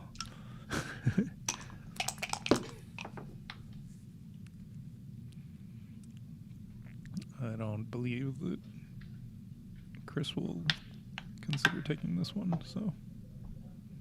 And certainly doesn't look like it's too good. So just double and looks like pass to me. Chris looks like he's been beat with a wet towel. Chris looks like he's seen he's seen some stuff. Like he had a bad dinner or something. But you know, you just gotta play the dice and hope All you can hope do, for the right? best. Yeah. Don't give anything away. You know. You may have read this at some point, but I asked 2 different people this question today, and they both answered it. I don't know that there's a correct answer, but they both answered it the same way as it was originally made. After Malcolm Davis won the Texas tournament the first year we had it, Mm-hmm. Martha Gallo interviewed him, Mm-hmm. and among questions that she asked him, you know, he'd been playing forever and won everything in the world and on and on and on, asked him who was his toughest opponent. Mm-hmm. You said Malcolm Davis was asked this question. Yeah, Malcolm Davis was asked this question by Martha Gallo. In all your play, all of the years, who was your toughest opponent? Mm-hmm. I got no idea myself. Yeah. Did he Yeah. really? He did. Albert said it right. Uh-huh. Myself. Yeah. It is true that you normally beat yourself. It's throwing a lot of shade at your opponents. Just takes, okay. I mean, Okay. There here we are- go. There are sequences. there are some sequences. Okay, there it goes back. Read doubles so as not to forget. That's the cube symbol of this earlier. Isn't that Matt Chase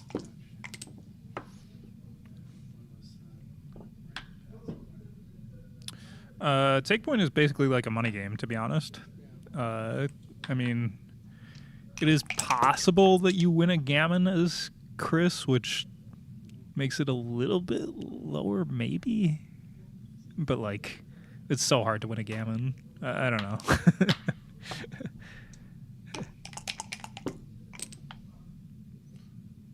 Whoa. Pick and pass. Yeah. 4 shots plus some repeaters. Has a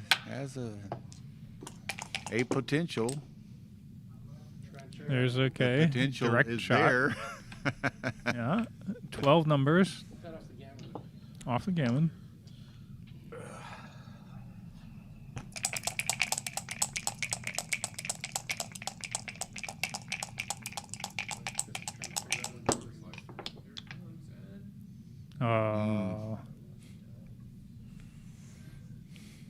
That's curtains. That is the end of this match. One guy had put it in. It was a 143 pass.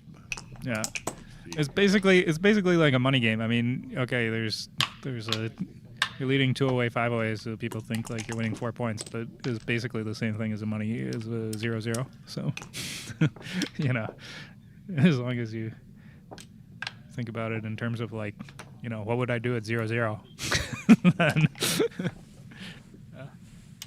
2-way, 5-way. That's the case. yeah, I mean, In a non-gammonish position. yeah, in like a race.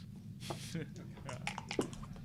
Okay, they haven't updated that at all, so I guess, well, and they did the one, so apparently Matt and Adrian are still playing.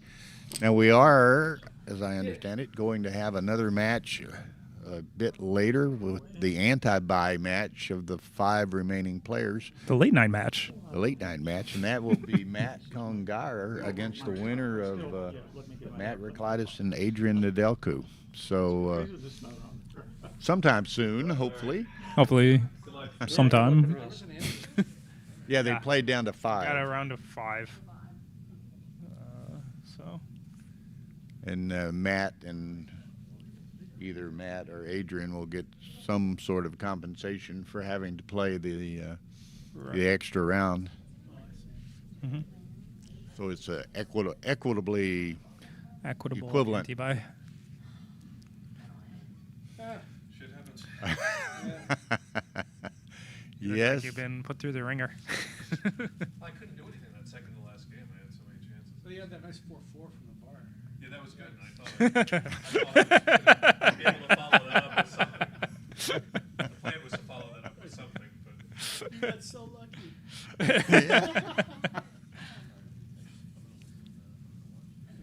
well, that other game was good. He kept coming outside, and I could never make the 5-point. The play kept Correct. making me hit him in the outfield, so I couldn't make the 5-point, and then that made the difference in the game. But when he hit me 2 games ago, Apparently he's willing to move He hit you. Matt. when he was on my deuce point, I doubled him early. Wanted to finish their Mhm. match. Okay, and I had that 6-2 where I could play chicken shit or bring the 3 blots down. We watching home match. We watching the other match. Where are they I at? watched, Do you I know? watched the match. I watched I from like know, 6-5 score-wise. or something. Do you have any idea? I watched. Yeah. Very early. But I mean, I can't guarantee that because I don't know for sure. Okay, well, I'll go check with Rory. I'll be back in a few moments.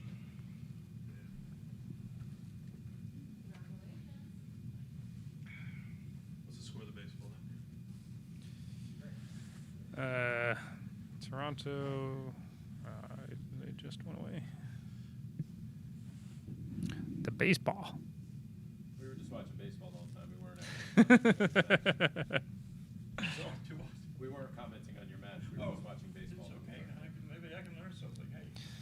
Oh, my take in the last game was wrong. Yeah. I didn't like it, but that's how it goes. The stream is still on. Your live reaction to the World Series.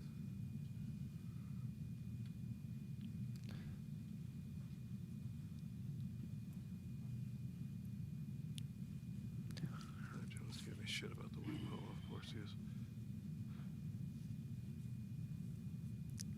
How can that be that big a pass? You need 22%.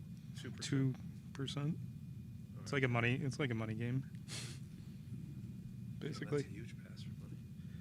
Yeah, I mean, you know. Well, he was down to. He only has a couple spares left and a gap, but you know, the 7-point is not that hard to clear, relatively speaking. Like if he had the 8-point. Well, that would be an obvious take. Yeah. If he only had 3 landing spots instead of 4. Yeah, right, right. Or if he didn't have any spares, I guess it's a take. But when he has 2 spares, he can still play with. Then you mostly just have to pass.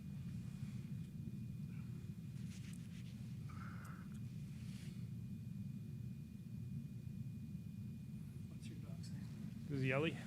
Yelly? Yeah. Yeah, who's that? Gentle soul.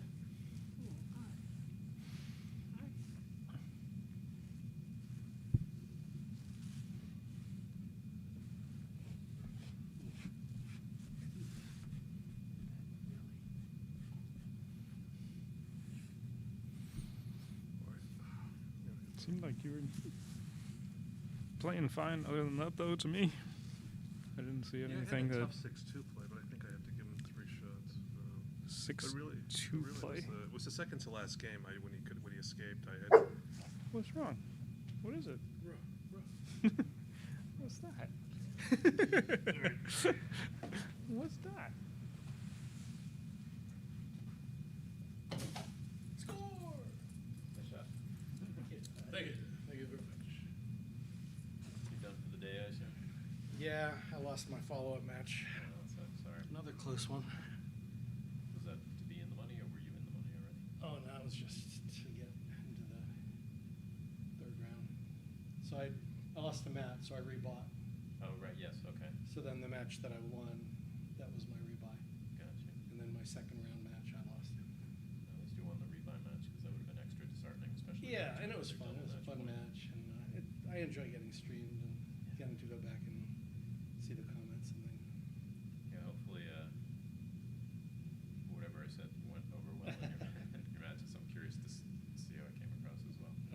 Yeah, The little bits I've heard of your commentary, you've got a very good presence on the screen. I've gotten positive feedback, so I'm pretty happy about it. That's good. But yeah, both the matches I did were your matches. Both the DMP, it was crazy. Yeah. Except for the one where my mic wasn't on. That was fun. I couldn't help it. I was the only one sitting in the room, and there's a match going. I kind of like walked over to the mic. I'm like, all right, nobody's here. Here we go.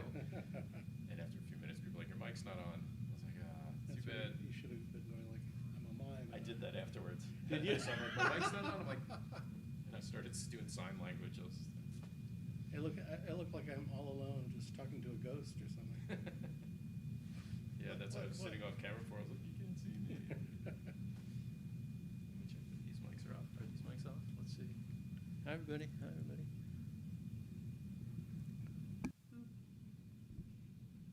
Turn the mics off.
Leave it on.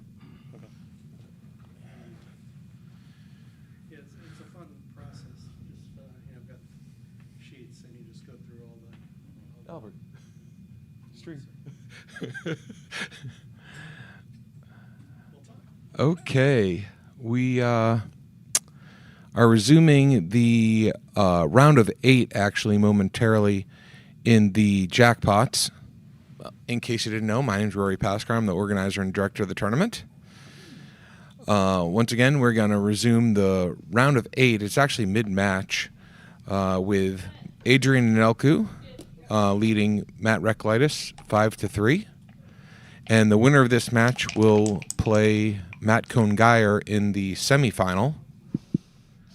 Since the this. Oh yeah, it's actually the it's the loser ends up I guess fifth place. Yeah, fifth place. But it's the same as losing the semis. Just there's an equitable split of the money there. Wow, this is day 2 of the tournament. It's been a fantastic first 2 days. Attendance far beyond anything I ever dreamed. This is the first time I'm running the Boston Open. In case you didn't know, this is my hometown. I'm from Boston, Massachusetts, a little suburb just outside the city, and I'm a Red Sox, Bruins, Patriots, and Celtics fan. And so it's great running my hometown tournament. I've been sporting all my teams all weekend long. And it's Halloween weekend. On Wednesday, we had a nice little pre-tournament spooky Salem excursion. We had a great time out in Salem, Massachusetts, celebrating the holidays and hanging out. And the tournament's off to a bang start. I mean, this is just unbelievable. We have about over 160 players in total, including those not playing in the main event. I think we're at either 154 or 155 playing in the main event. So that's the championship, advanced, and intermediate divisions. This tournament has done far better than I ever could have dreamed, the numbers-wise. My target was 100 players. To have over 150 is just unbelievable. So many people to thank. My staff, which is Caitlin, my right-hand woman. She's worked every tournament I have ever organized and directed. Remy is on my staff for the first time. Brought a bunch of people from New York. Benjamin Friesen has been phenomenal, as he always is. He runs so many great tournaments. I thought this was going to be a smaller tournament, so I only had the 3 of us on staff. But when I realized the number was just climbing and climbing, asked Ben if he wouldn't mind, and he's happy to oblige. And then, of course, there's this guy right next to me, Mr. Bill Riles, organizer of the New Orleans Gammon Go tournament, new tournament this year, just about a month ago. Sorry I couldn't have made it there.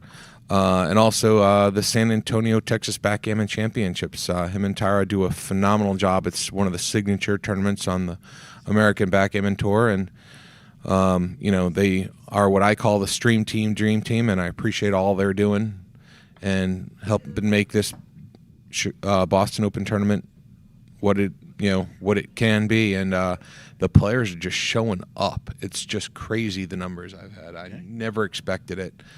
And also I want to thank Backgammon Galaxy for allowing us to stream on their channel, and AP Live, which is Bill and Tara's channel, or I guess Tara's channel. And then we also have our board sponsors, Crisloid and FM, both donated 2 boards that will be given out to winners of the championship and the jackpots. And yeah, it's just been a fantastic weekend.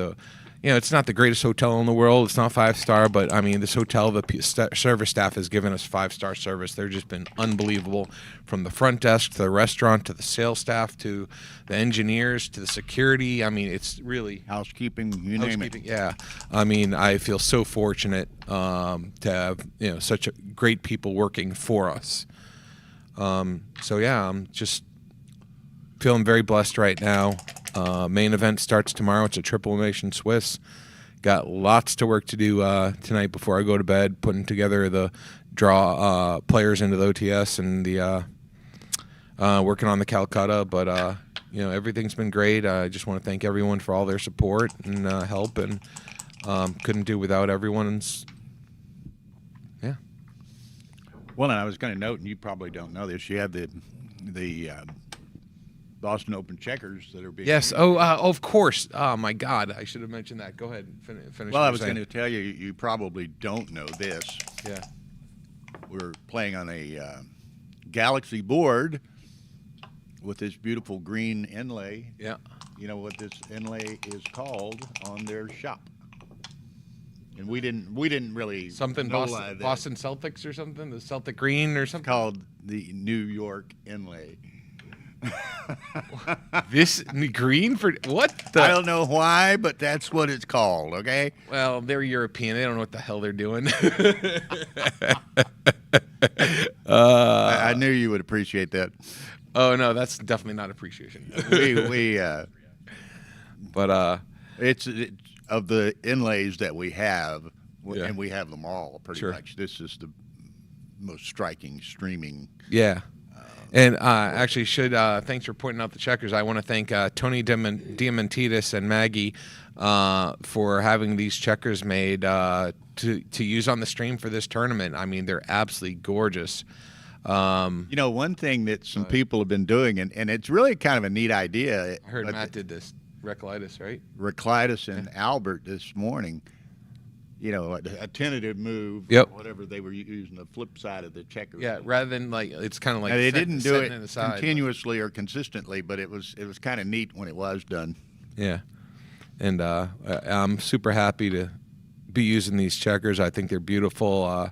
I've been using them in my weekly club on my local board, my regular board that I play on, and they fit that board perfectly. It's an old Aries board that I picked up recently, and yeah. Well, I got tournament work to do. I just want to come by and say hello to everyone and thank you guys for watching and supporting. And I think Mr. Matt Cohn-Geyer is going to look upon his prey and maybe get some insider information, pick up some scouting duties, and provide some expert commentary on this match. So without further ado, Mr. Cohn-Geyer, assume the position. Thank you, Roy. Yeah, playing directly afterwards. Looks like Yelly's getting ready for bed, Matt. And you still got a match to play.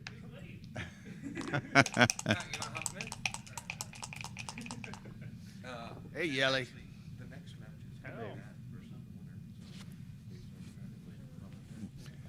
Hello. So here we are. Matt Reclitus, Adrian Nedelku. The winner plays Adrian Matt Nedelku. Cohn-Geyer. We got Freddy Krueger and the Nightmare on Elm Street. Yeah. He's a lot of people have picked up on his costume all day. Sure, I can do that. Come up here and sit with Matt. I've been talking all day. No, she's going to sit here. Oh, okay. I've been talking all day, so sit down for a bit. Introduce her, Matt. Hello. I don't think Matt and I know each other. Yeah, we Hello. met very briefly, but maybe it's better if you introduce yourself. Hi, everyone. I'm Melissa Shin. And, yeah, that's it. Okay. You may have heard me commentating a USBGF online match, but this is my first in-person match, so we'll see how I do. They definitely play slower, which will give me more time to talk, and I don't know if that's good or bad. Nice.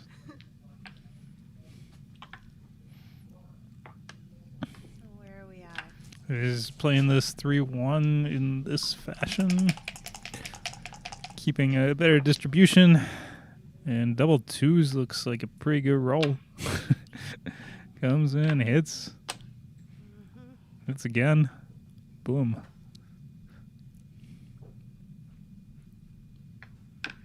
Oh, I think hit on the ace, right? No? I like the hit on the ace. You got 10 checkers in the zone. He's already got one on the bar. You got a 3-point board. Putting a second guy on the bar seems like a good strategy to me.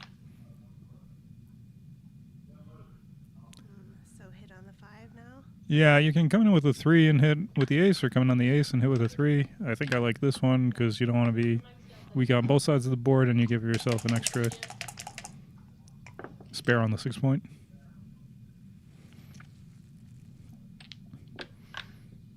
But Matt is rolling pretty strong. I guess just bring it in. I mean, this looks like a pretty good position.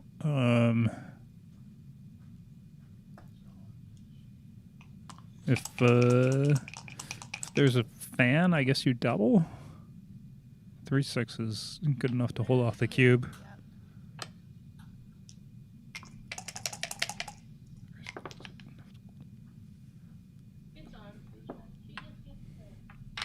Okay.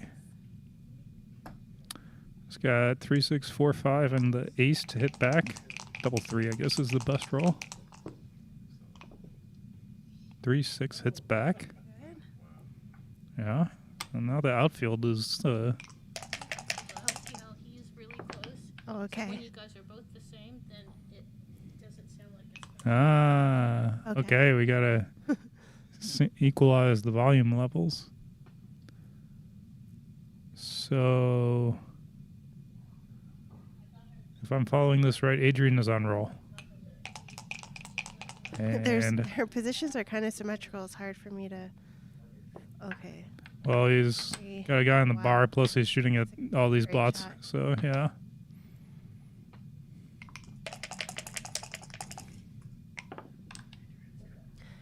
Ooh. Ooh, bringing 2 guys in and hitting.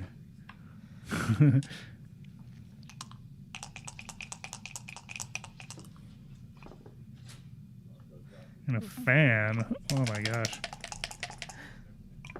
I guess you can't. What's the cube action here, though? I mean, I guess you can't really double. yeah. There's just too many guys back now, and you're both on the bar.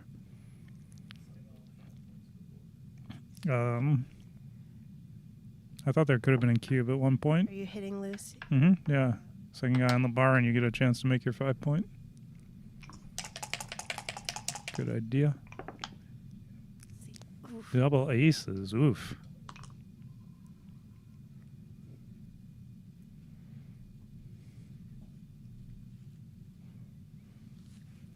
But now you just have to keep rolling, right? I like the double. Really? Yeah, I think so. I mean, doesn't look like it's too good to me. He's got an anchor, and you have 3 men back. And it's not so clear to me what Matt would be doing. Like,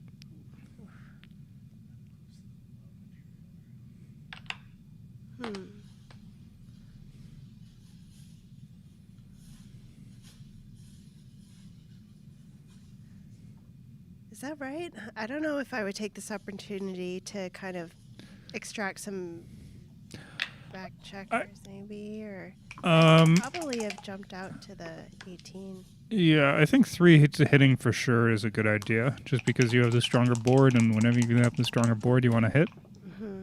The last one, you could have maybe come out, or I don't know. Yeah. I guess he feels like he has tons of time. Right.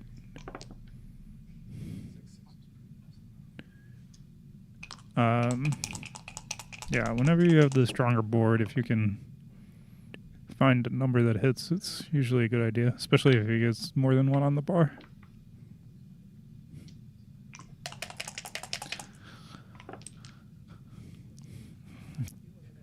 So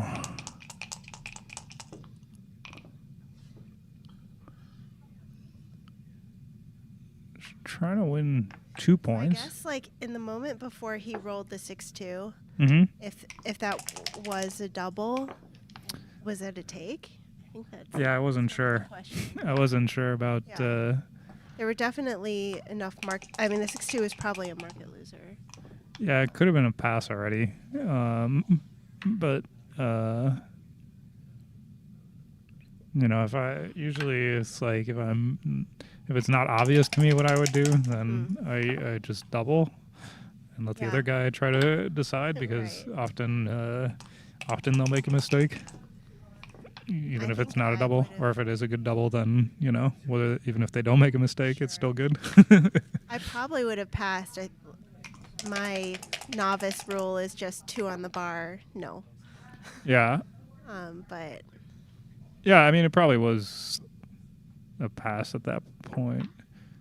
yeah, the blot on the 5 point was kind of tempting to take, but Right. I'm not sure. It's basically like if you cover, then you have a strong position. But if you don't, like he's shooting at a 5 again. So and I think about half the time you don't cover. Yeah.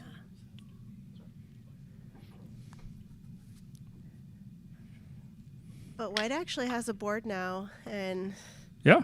there's some Yeah. roll is pretty critical. The thing with an anchor, you can never actually close it out. You can always get to a position where you're bearing off, but he's always going to have some equity. Let's see. Okay, so now he's ready, but Yeah. I don't think there are any shots now. Not right away. You can go 6-4 or 5-3. I don't actually know what the right play is. Both are good for big doubles, and yeah, I'm not sure either. Those are I one feel of like I those should- ones where it's like you need to think 2 or 3 rolls down the line, and I'm always thinking just next roll. Yeah. A lot of mistakes here. I normally try to have some, just visualize it. Mm-hmm. Like, just have some rule of thumb, but I don't really know the rule of thumb for that. Here, I think you clear. Yeah. Agreed. That's a good play. Ooh, no. It's so You do- snippy. You do cause him to crack on some 4s, 4-1, 4-2, 4-3, 4-4, but if he just doesn't crack, then you're, much better off having the spares. That one would have cracked.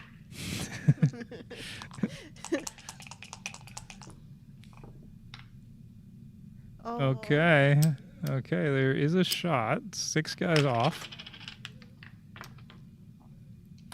So if he hits, it's going to be an interesting game for sure. Okay, hits with a 2 and brings a 6 around to Oh, cover. wow. That was a great shot.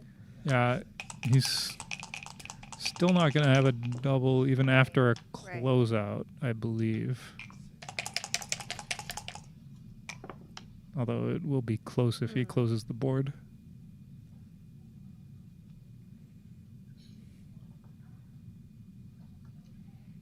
So here, do you just leave with the checker on the 21, or I think I would. go for it. Yeah, I think I would not give the 5-1 to double hit. yeah? And I think you want more covers, so I would try to find a way to get like double 4 or double 5 or something to cover.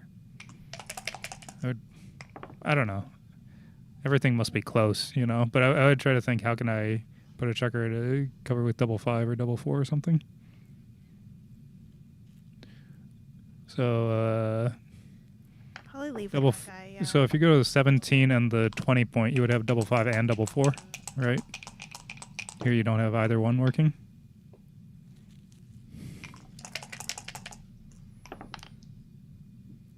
Okay. So now the board is closed. So I guess the question now is, when do we double? Yeah. Hi, Jonah. I think you gotta take at least one guy off. Because, I mean, Right. So right now the There's no differential real- would be, even with no guys off, the differential of checkers off is 6. right. You want to wait till it's probably 5, and you also need to kind of see if you have an ideal bear off position. Right. There's no real risk of Right. losing your market unless something weird happens where you roll double 6. Was that I think maybe would you just stack the checker on the, Oh, because it leaves bad. could this be a market loss? Maybe. I think Yeah. this is a strong double. Yeah. I think it's a pass. by not a huge amount, but How much do you think that the gap on the 2 point it factors into costs the pass? quite a bit. Yeah. Like if you had So the everything was on the ace or the deuce. yeah, if you had everything on the ace and deuce, I think it's like borderline-ish take or pass. Probably, yeah. I don't actually know. Maybe a small take if you don't have a gap.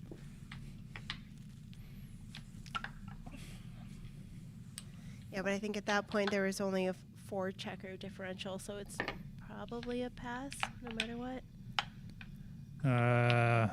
Not sure. Yeah. With the gap, I think it's a pass. Yeah. Without the gap, I'm not sure. Matt is not sure. That means a lot. It's difficult. I mean, you want to. It depends on how many points you're still holding when you have a differential, right? He was still holding a closed board, Sure. which is actually kind of bad because it means that you don't bear off with unless you roll. You don't bear off any checkers unless you roll a 6. I mean, I guess you do bear off a checker if you like come from your 4 point or something, right? If you roll like a 3-2 or something, you can play 3 off 3 to 1 or something, but like that creates gaps and. You know, so the other thing you can do is clear your 6 point and not bear off any checkers, but then he can roll a 6 and he's winning. So, you know, so you would much rather have a position where you've like cleared your 6 point and he fans once, even if you know. So there's a big difference between having a 4 checker differential with a closed board and a 4 checker differential with, you know, the 5 point or you're down to your 4 point or something.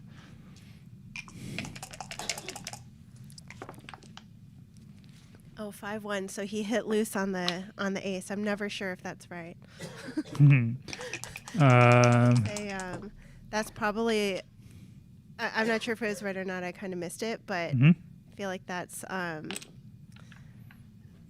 play that I often blunder. Yeah, normally. I understand like if I need tempo or not. Yeah, I mean, part of it is the distribution and whatnot. It's like. If you're unstacking versus the other way, he would have stripped his midpoint or something, you know. Part of it is, do you have a stronger board? Are there a lot of blots around the board? Right. Yeah, obviously, these kinds of plays are difficult, so there's many factors going on. Let's see.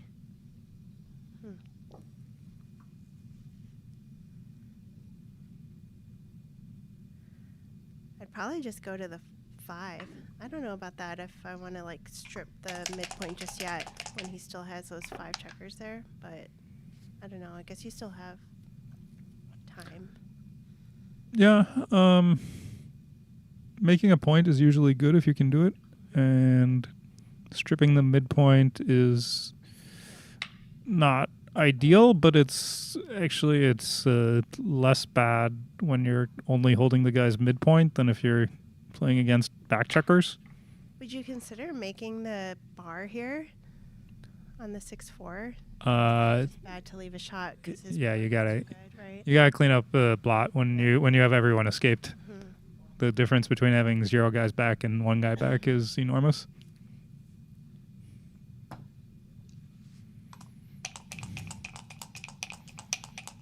And you know, making the bar would help, but yeah, making the bar would have been good for that roll.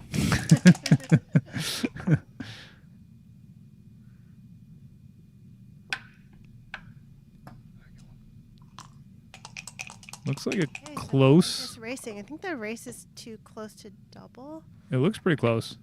Yeah. I'm not sure who's ahead. Seems like black is ahead a little. But yeah, no, you're right. I think it's very close. Yeah, after the 4-1, black should be ahead by a pip. Is that right? No, a little bit more.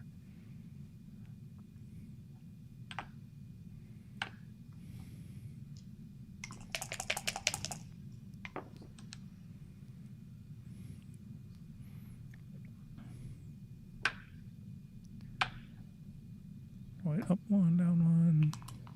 Up, up. I lost track again. So now what's funny is that when I get into these positions, I still have this mindset of like build your board and make sure you 8. have a board. But at this point, you're really just playing for the race and not contact. 6. And so I think it's kind of, they're definitely playing everything right. Adrian down 2. Hmm. Good night. So I believe Matt is up 2 pips after this sequence.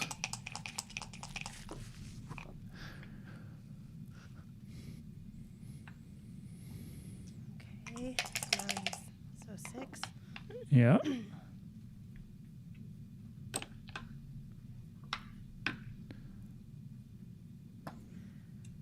I never know in these moments if you just bring it in or if maybe he wanted to put the 6 to the 4 just to have a little more I typically, spares for later. yeah, I typically like to go 6 to 4, I think.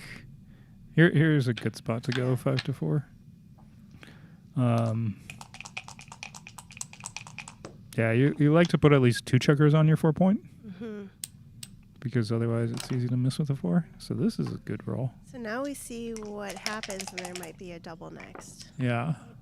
Yeah. So what is the race now? This looks like it could be a cube for sure. Up by 6, 8, 9? 9 pips. That's going to be a double pass. Double pass. Yeah.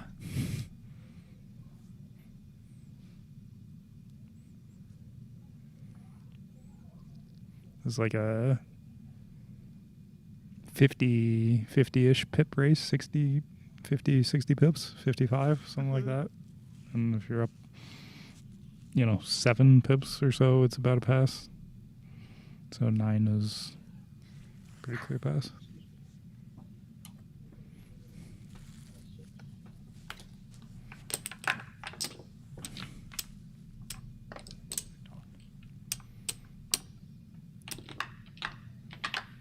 Okay. So we're 6-5. 7 away, 6 away. I mean, so basically, oh no, wait, no, sorry, we're 5 away, 6 away. Just kind of a nothing score. I don't know what you would call that. Yeah, it's you're leading by a little bit, so it's not exactly even.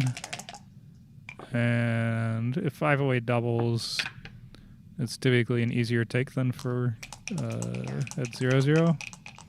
Partly because you're leading, and partly because 5 away you typically like to take rather than pass and let them get to 4 away.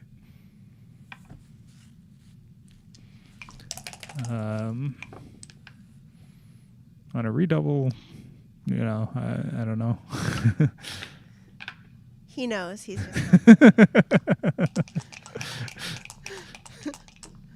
If 6 away doubles, I think is like kind of normal. 3-1. we have a decision. Yeah, this is. I don't actually know. I think I'd probably. I Mhm. don't know if I would do that with the stripped 8 point. I probably had made my 5, but yeah, I don't know. That blot on the 9. It was a difficult play for me. I don't know. Like normally, quickly. yeah, normally you like to make your 5 point with 3 1s because Yeah. you have the stacks and it's the best way to unstack. Right. Right. On the other hand, the 4 point is a really good anchor too. I think with white having only 8 in the zone and the stripped 8 point, I'd probably like just kind of roll the dice, as you say. Yeah, normally 3 1s really like to make the 5 point. Like unstacking both points at the same time. Right? Okay, Yeah. So he has to hit. No, I don't think so. You're outboarded. You're leaving quite a number of shots. I think the race is fine. Okay. I mean, getting hit really costs you a lot. I guess like basically because black has his advanced anchor now. Black has an advanced anchor, so he wants to be safe, and he's outboarded. So that also kind of indicates you want to be safe.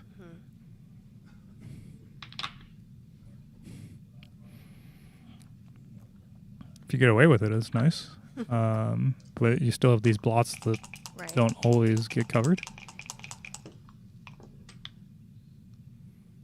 This one can cover, but the 6 is a little bit awkward.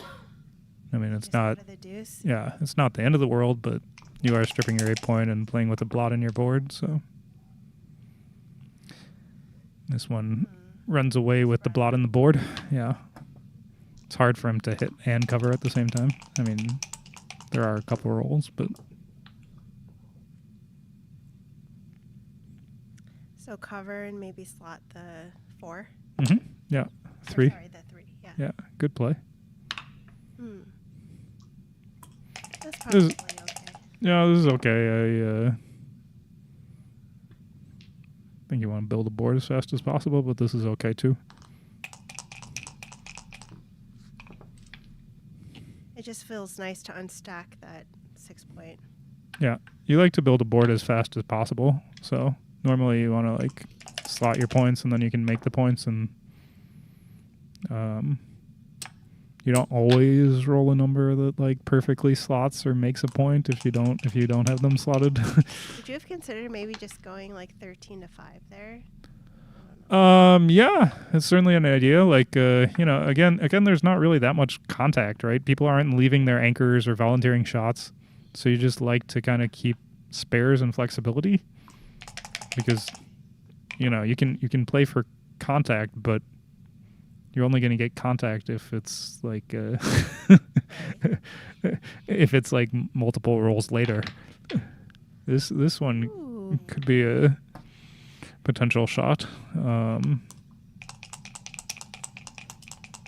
Looks like Matt is behind in the race, so That's good for a miss. yeah. Right. Kind of running out of time, so let's see.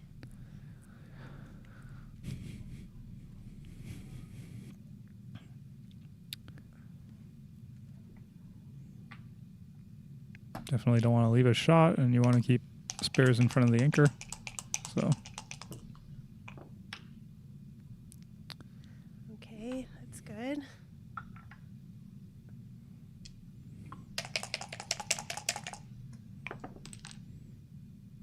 double 5s. Okay.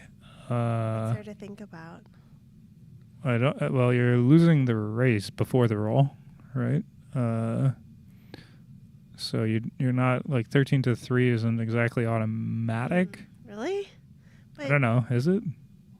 You still have him, even though you're losing the race, you still have him behind this, 4 prime, and you have so many. Well, I mean, if he rolls, let's say something like 6-5, he's just gone.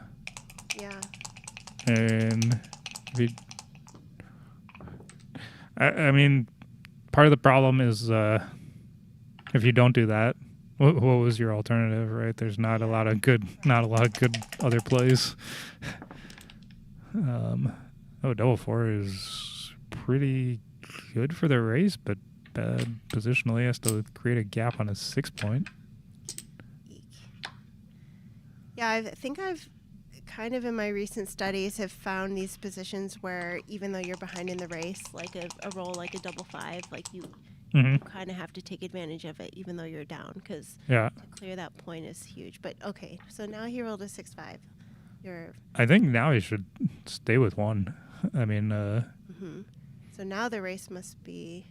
yeah, double 4 was pretty good for the. I mean, I don't know if he's behind in the race. Like, we can just look at kind of the outside pips, right?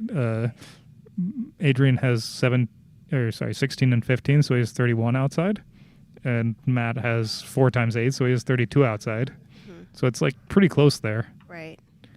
And Just realizing that. the contact should help you when you have a 5-point board and he has a 3-point board. And White has a pretty awkward This, position right now. yeah, this also makes it much harder for him to just like kind of fill in his gaps in the race, right? Like let's say he rolls 6-2, he can't just play 8-6 and 8-2. He's gonna have to play safe. Oh, Okay. Called it. Yeah. This causes him to waste a little bit in the race. He would like to play 8 to 6 for the race, but he can't just volunteer a shot.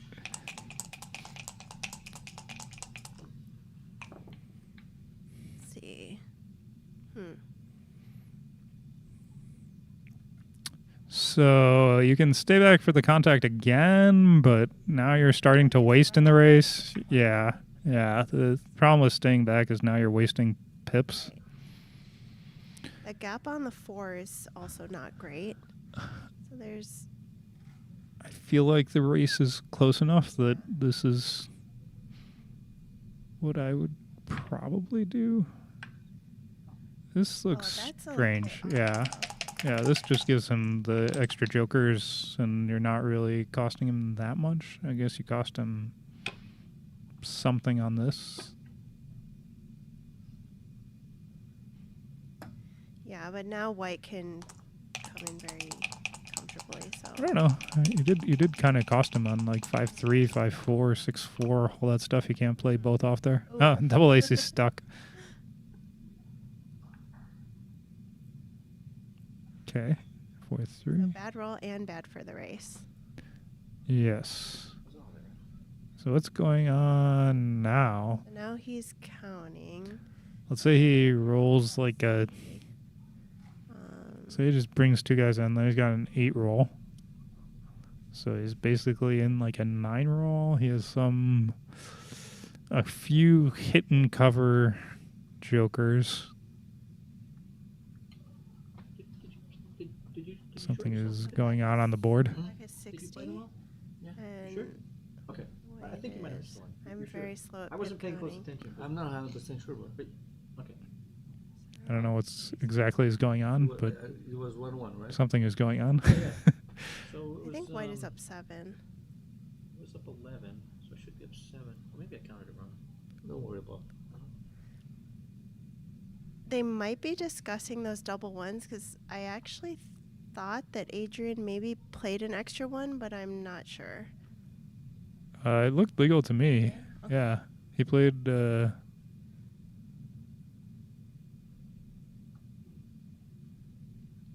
he play an extra one? Okay, no. So Matt's thinking about the double now. So Matt is up 7, I think. Okay, up 7. I think it's. Was that it? Oof. The hit and cover. Okay. That was probably the best for leaving anything. Yeah, I mean, that's a great number. You really had to worry about the race. And now you basically don't. Yeah, I guess so. I mean, the race is much, much worse. He just rolled the 14, and you have a number of numbers that will give you a shot. 6-4, 5-4, 6-5. Okay. This is going to be curtains. Yep. Curtains. I guess a gammon was still possible. It is possible. It has happened. Probably not from here. I don't think it happened from here. Not from here. Yeah, but yeah. For the 4. Yeah. You never know. It is true.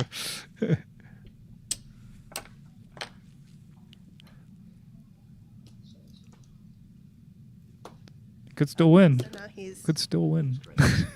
Never give up. This is where I like to be a huge nerd, and I just tell them to keep rolling. Just roll one more. Sometimes if you're not 10,000% sure Yeah. that it's gin, Uh-huh. it takes half of a second to roll. But then, of course, you get embarrassed because you roll like a 2-1, and you're like, oh. No. Yeah, I mean, it was, in the whatever trillions or something. But hey, you never, you'll never get a crazy bad beat story unless you try for it.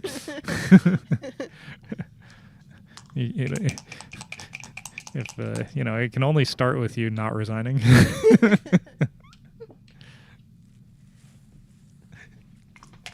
Yeah, I played Mochi for the first time in New York, and it was definitely a gin position, Uh-huh. but I just rolled a couple more rolls just because I really didn't want the embarrassment of resigning something like that.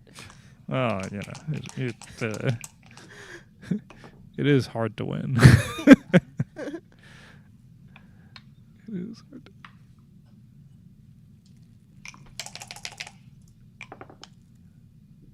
double fives. Nice. Yeah. If you fans with Ooh, so 4 away, 5 both, away. Oh yeah. So if he fans sevens with are both, I guess definitely- it's too good. Yeah. If he comes in with one, should be a double. Double pass. For money, it would be a take, I believe, but at the score, I think you're supposed to probably pass because you can actually double earlier than money and pass earlier than money. He snap took, so Yeah, would be a take for money, but yeah, I think it's like a score thing.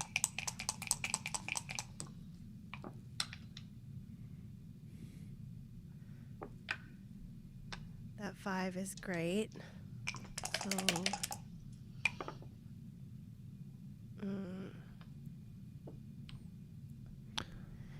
you just you come down for the builder. I would probably I know. come out, I I think. feel like I would come out as well. I mean, this is Because really this is better if he making your fans. yeah, but your small numbers. This is a difficult balance. Like, this is better if he fans, but you also want to be able to win when he comes in, and you have to kind of balance am I going to just try for a closeout versus, like, am I going to try to keep connection and make sure I don't lose when he comes in, like... it's not so easy to play a blitz, so, Oof. Okay, so blitz is over. Yeah, blitz is over, right? Now you have to... Now you're disconnected, and you really... If you roll an ace, it's kind of fine. 13-9, I think. Yeah. Improves his structure, doesn't leave any blots, keeps the anchor. Oh, that's a good roll. Nice. Yeah. I just wanted a good one. Didn't have a good one. It's kind of forced, or it is forced, or yeah, it's The it's first... forced by logic. The first 3 are pretty much forced, and then, yeah, I guess Step you up, just... right? Come in. I think So what you do come leave in, your right? fives? Well, the 5 isn't that bad, but like, are you really gaining that many escaping rolls by playing 24-20? Right. Like, you have 6s and 5s out already, plus 4s and 3s to step up. Right. And 2s. So, like, you're not really primed. If he had his bar point instead of his, 3 point or 9 point, then 24-20 would make a lot of sense because you want to start getting escaping rolls. But I think you're just giving him numbers to, like, point on you or double hit or something instead of, you're basically going to move those checkers anyway. Hi, Alex. Hi, Alex. Oh my gosh, Alex, so I counted the pips right. Miracle. It's a Halloween miracle.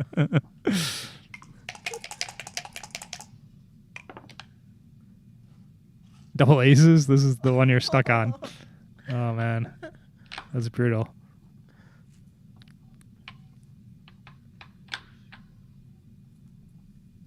Yeah.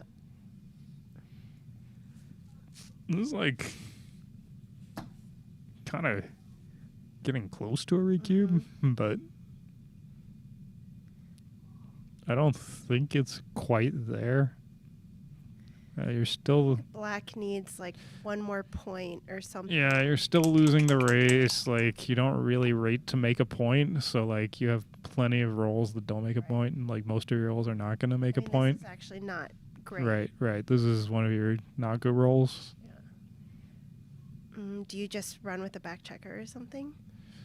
I Otherwise, you're guess just stack up your 6. I don't know. This is not a good roll. You don't really want to leave a bunch of blots and get hit when you're outboarded, but on the other hand, like, stacking up the 6 looks awful. Oof. I mean,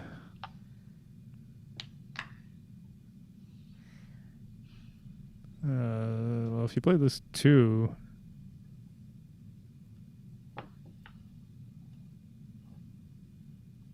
it's kind of strange to play this 2 and instead of going 15 to 13. I mean, you'd be leaving 6-5, which already hits, Right. and 6-6, which, you know, is a good roll anyway. I mean, my gut was to come out to the midpoint. Yeah, that is the most flexible.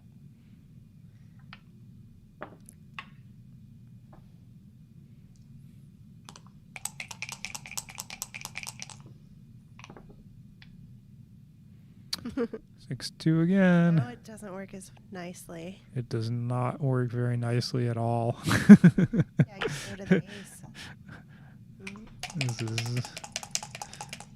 This is pretty ugly. Yeah. 3-6 links up in the outfield.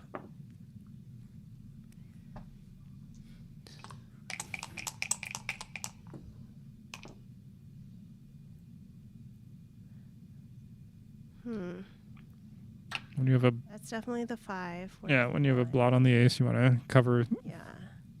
The 1 is just 8 9 to 7. to 8. Or 9 to 8, I mean, yeah. Yeah, safety. Bad. You have to hope he doesn't escape with a number like this, maybe, and then you hit with something.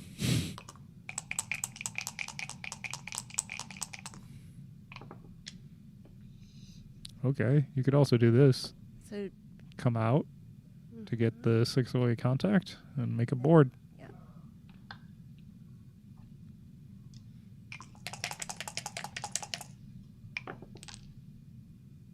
Double 3s? Ooh, that's kind of bad. It's okay. It's not as good as escaping the back checker would have been, for sure. Okay, let's see. But if you don't get hit, it's good to yeah. No, not that. If you don't get hit, the double 3 was pretty good actually to clear the 17 point No, just clear. or 14 point. From the 6. Yeah. Yeah. That is in pretty good shape. I mean, if the checker gets missed, it's like almost home.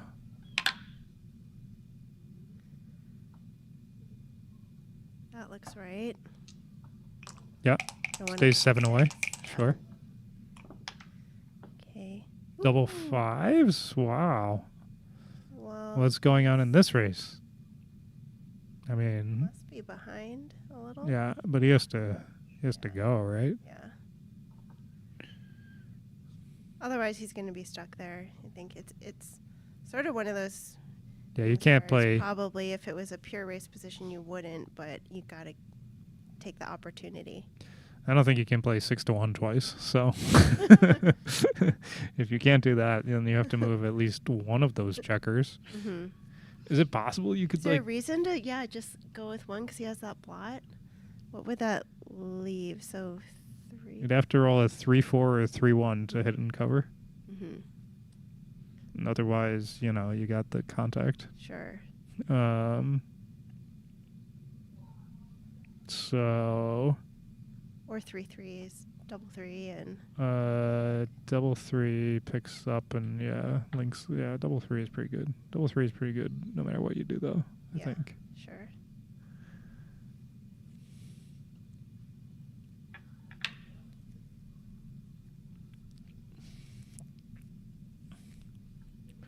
I mean, this kind of seems reasonable to me. Like, you actually get guys in your board and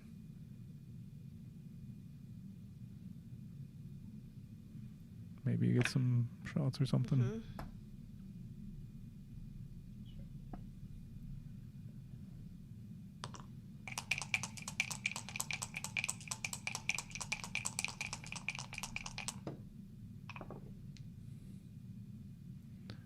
4-1. I would. So now with the 2 blots, he's staying. But would you? Yeah. maybe- Yeah. I would probably I think slot my 6 to 5. 5. Yeah. This is the best board for the contact.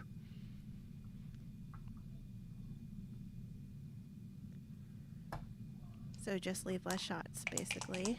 Sure. Let's see. Sure.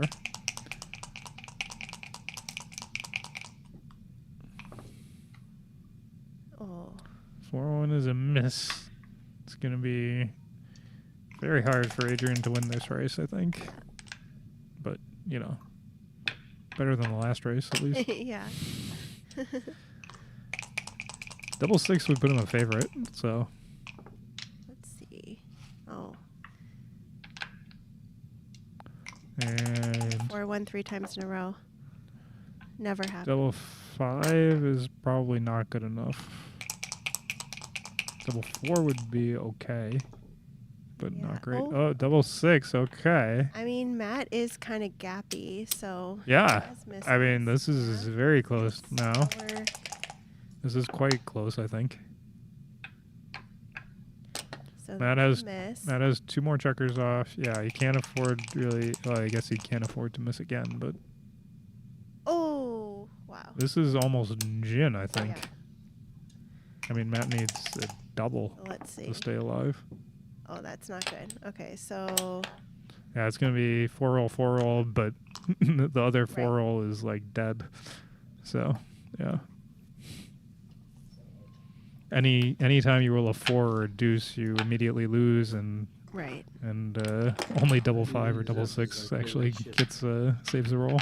6-4, right? So it's not exactly like a normal 4-roll. No, it's it's too big game for me. No one big. But 6-2, I mean, why that's crazy. There's a lot of chat going on. Dimitri and Alex. What do they say? I don't know. Dimitri, I want to know what you were for Halloween.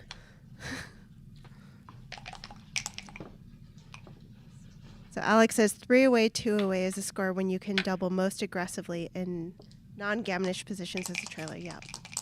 Okay.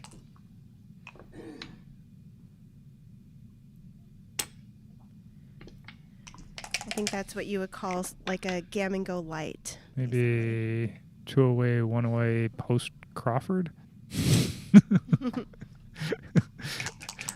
Double pretty aggressively there.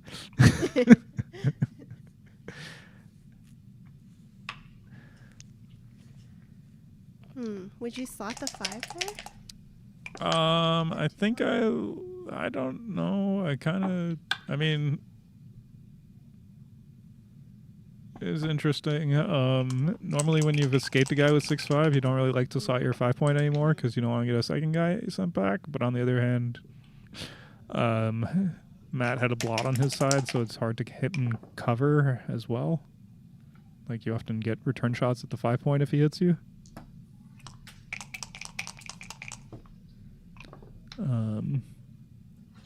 Ooh. This is a pretty good roll. Yep. But I was score is gonna probably stave off a cube, even on a fan. This looks a wait, little but bit Alex said strange. 3 away, 2 away, but we're 3 away, 4 away. Yeah.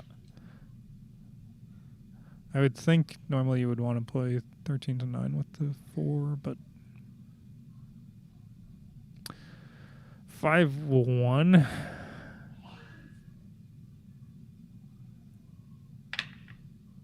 Okay.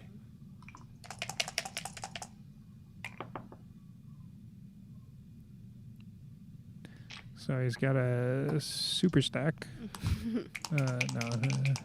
Yeah, just 6 checkers there. 6-4 running away. Be up, right? Yeah, Adrian is ahead. So if he just gets missed here, He's up. He's outboarded.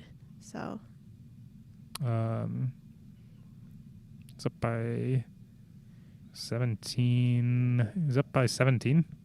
So, you know, he's quite happy. If he just gets missed, it's like going to be, I don't know if it's going to be a double pass, but it's going to be a pretty good position. Okay, so it's only 5 pips now. So you can't really double up 5, but Right. you're still quite happy to be gone.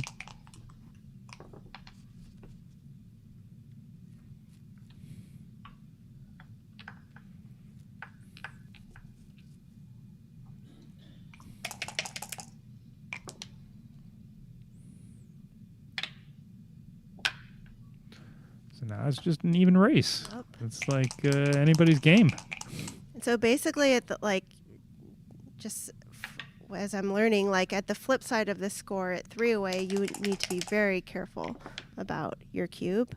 And so Um, at 3-away, What? 4-away, like which side needs to be more careful? the 3-away side. It's actually the other way around. When I'm 3-away, I'm always These when are- I'm 3-away, Match play is tricky, you know? careful about cubing. Yeah. 3-away and 5-away. I basically, in a normal cube, I say you need to think about it more in case. Yeah, That's it's where I make my biggest blunders. But very maybe tricky. I've had it reversed this whole time. match play, you know, Sure. it depends on Of course. depends on the position, depends on the score. You know, 3-away, 4-away is different from 3-away, 5-away, which is different from 3-away, 6-away. Yeah, you far away. In this case, you can actually double earlier than money. But it's Well, at this point, we're in a non-gammonish position too. right. Changes a lot. Yeah. But the recube is like very strong. So what's going on here? This looks like you should stop and look at this one, I would think. Mm-hmm. Oh. Well, Well, now. he lost his market. Yeah. Well, let's see what happens. I think he lost his market even on double 6. I don't, it looks pretty strong. Oh.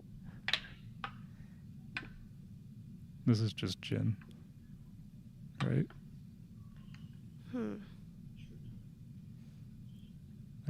How do they not keep track of the checkers? I don't know that it makes a difference. Okay, he's rolling. So Adrian also doesn't really understand the score, I think. Hey. Uh-huh. Oh. Oh, okay, well. It's getting Yeah, but- it's getting tight now. 4-1 double 3.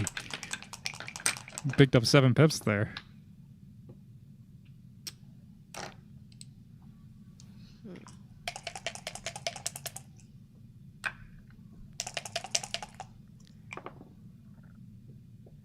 Okay.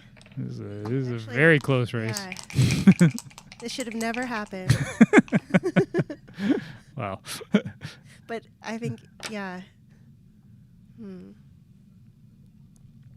I don't see how Matt can double. No, so wait. I mean, Yeah. What is he, 40 and... he's well, it doesn't down even matter. down 7 pips. Yeah. Yeah. You know, you're not going to double down 7.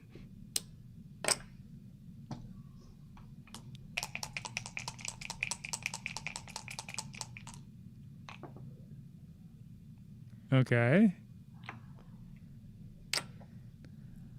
So he's got Depending on what happens, it might be over.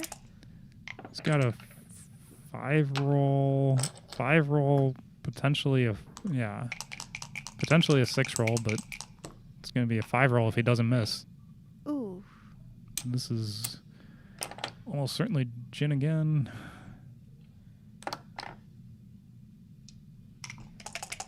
Almost. Almost. Okay.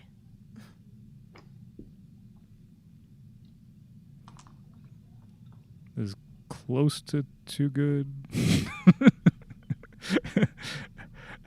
I mean, Yeah, Alex and Math are both right.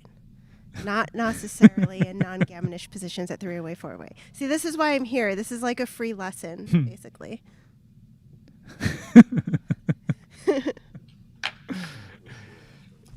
it is a tricky score because you can double the take point for the trailer is like 30% or something, but then on the redouble, the take point for the leader is like 40%. So you just say you that have a it was massive not amount of here. I recube didn't say what it was. recube leverage He did tell- if you was- actually get it to a was- position where you can redouble. Because I had 3-1.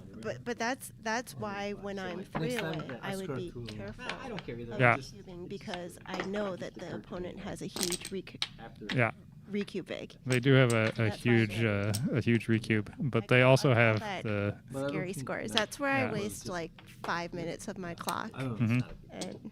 and I look, and all of a sudden I have like 10 points to play, and I have 30 seconds left.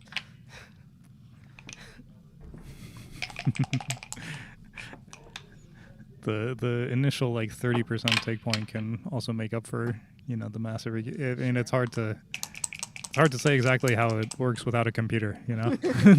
Like that's why computers are very good. But Yeah. it turns out that you can actually double a little bit earlier than at 0-0.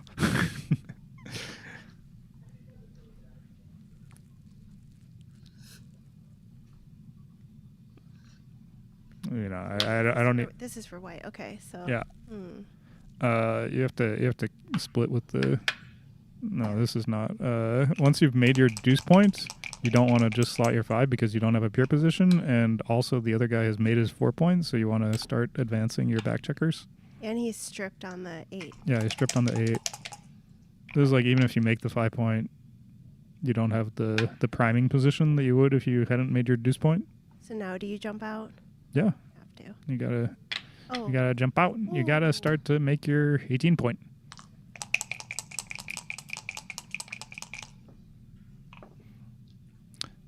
I mean, Okay. So The now thing- he just makes a 5. yeah, the thing about like making your deuce point with the initial 6-4 is that you can't like play a priming game after that. You're losing the priming battle.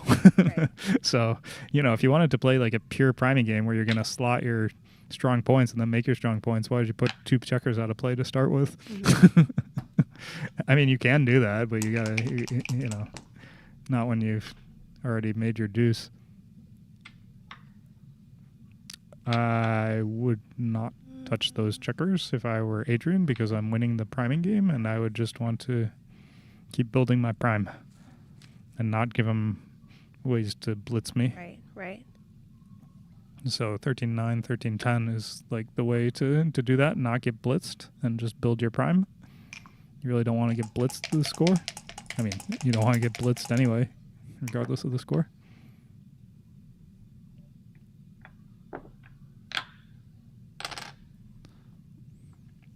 Ooh. Smash.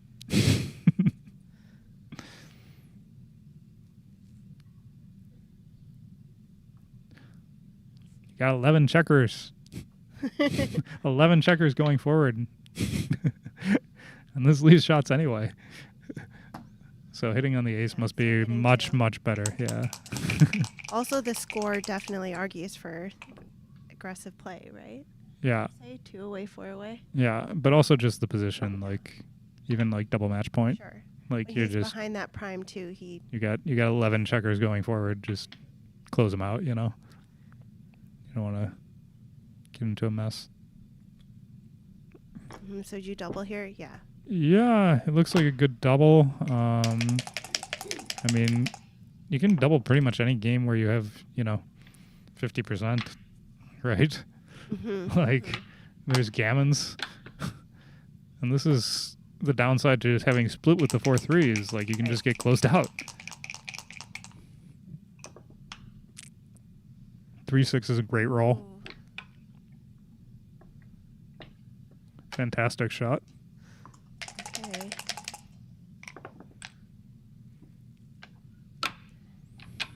Okay. Staying alive comes in, hits. Fighting.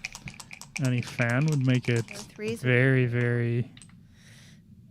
Oh, that's a great number, also. Kinda good for a miss. So Yeah, very, very good.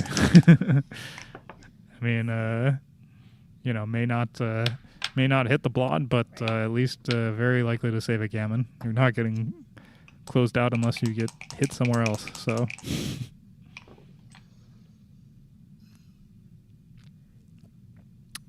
He does have to leave a blot, but he doesn't have to leave a shot. right. So this is a good play. Double 6 can't hit. Double 5 can't hit. Any other number can't jump the prime.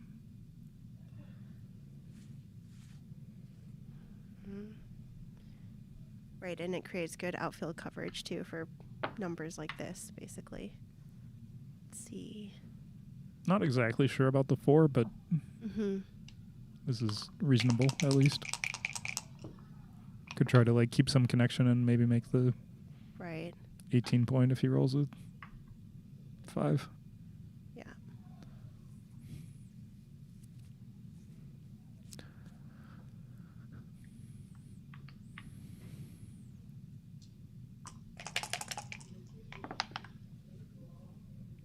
Okay. Gotta come out. Hope he Oh, it's can't so roll a. scary, though. Well, he might roll a number that like doesn't do everything. Like say he rolls like 3-1 or something, Right. or 4-1. He can hit, but then he has to pick it up. 3-1 would have been considerably worse, right? And This isn't looking good. it's not looking good. Okay, let's see. 5-4 can make Did you the make 8. the 8? Yeah. Looks natural. Oh, Not sure if he feel like looked he at it or doesn't didn't. the blocking point, or Yeah. I'm not I don't know if he fast. I don't know if he looked at it and decided he didn't want to do it and just wanted to clear that point, or if he just didn't see it. Unclear. Seemed like that would be the ideal next point to make. Yeah, I mean there is some chance you leave a shot there, Sure. right? Later in the bear off, but you also want to. But he kind of had time You also with wanna- his other yeah. checkers, and then white would maybe be crunching anyway. Yeah. There is at some point where it becomes a liability, but Right. I feel like with White's strong board, you want to make a prime before Yeah. he just jumps out and plays with a stronger board. So here it would have been nice if he did have the point. Is that how you're gonna say this is a bad roll? This is not a good roll. It's of his own doing.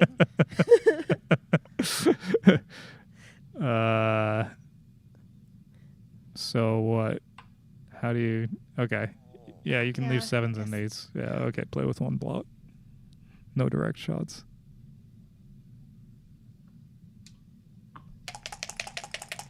No, he had to leave the anchor for sure. He I mean, what else is he gonna do? Right. Yeah, his yeah. Can't just destroy his board. And Board is he his doesn't best even asset at doesn't this even care point, if he gets yeah. gammoned.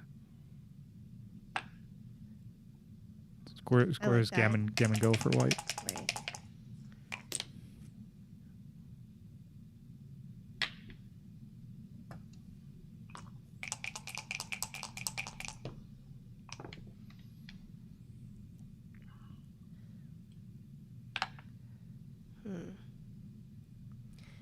Do you go to the ace just to leave No, doubles, or I don't think you want to strip your 4 point. Okay. You like having the spares. you don't want that little valley there? I'd probably play 6 to 3, but whatever. You know, it's not ideal to have a bunch of checkers on your 6 point. I mean, okay, double 6 is bad, but Right. double 5 is bad this way. So you know.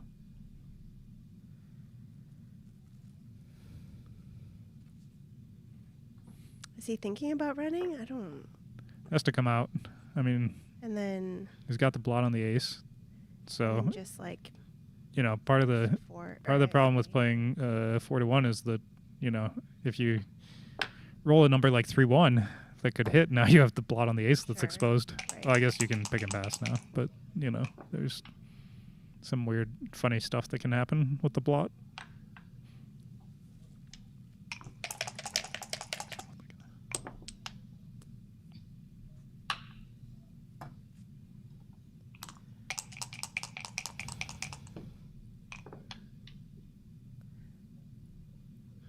Interesting. 4-3. Oh, he can play it safe. So just 5 to 1 and 6 Uh-huh. to 3. Yeah, good play, I believe. Oh, I think 6 to 3. I don't know if you take one off and strip all those guys. No, I like your play. Looks like the right play. Keeps builders attacking him. Doesn't leave a shot on double six. You know, you like making a closeout if you can.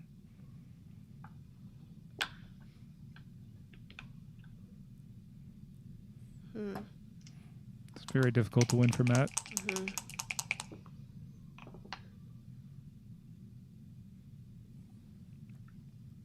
I think I would just take off the 3 and go 6 to 4. Yeah, you would have 4 builders. I mean, you would be giving him some racing chances if he rolls like a double 6. That structure of this like goalpost looks scary to me. Right. This is definitely gonna be more shots. I mean, you gain in the race on his like double 6 and double 5 kind of stuff, but like this is for sure gonna be more dangerous to get hit. And Adrian's actually just trying to win here, so there's not any need to.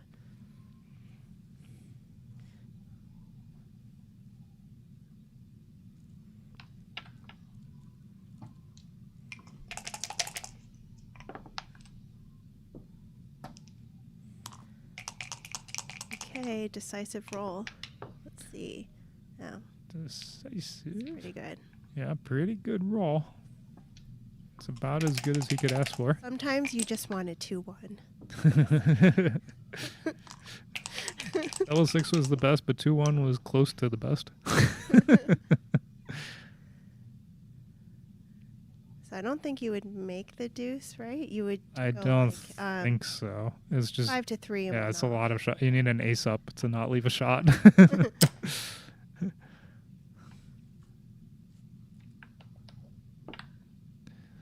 You could play 5-3, 4-3. Right. I think 5 to 3 is like a given. Yeah. Taking a checker off is probably fine too. I don't know. I don't really know what you have an extra checker off, so that's usually a good thing. But you do leave more shots than big doubles. Yeah, I guess it makes him even off, which is a thing, sort of. This is now gonna be just be safe. Yeah, this is gonna be very hard to win. All right, so it looks like I'm gonna play Adrian. Oh, you're playing the winner? Yeah. Wow. And it's coming up after these messages from our sponsors. It's now you've sussed out the competition. Why don't you just finish this on a 16 cube on the first day? yeah, it's getting late. Oh, if he agrees, you know, we'll see. I didn't make the schedule. Right, come back.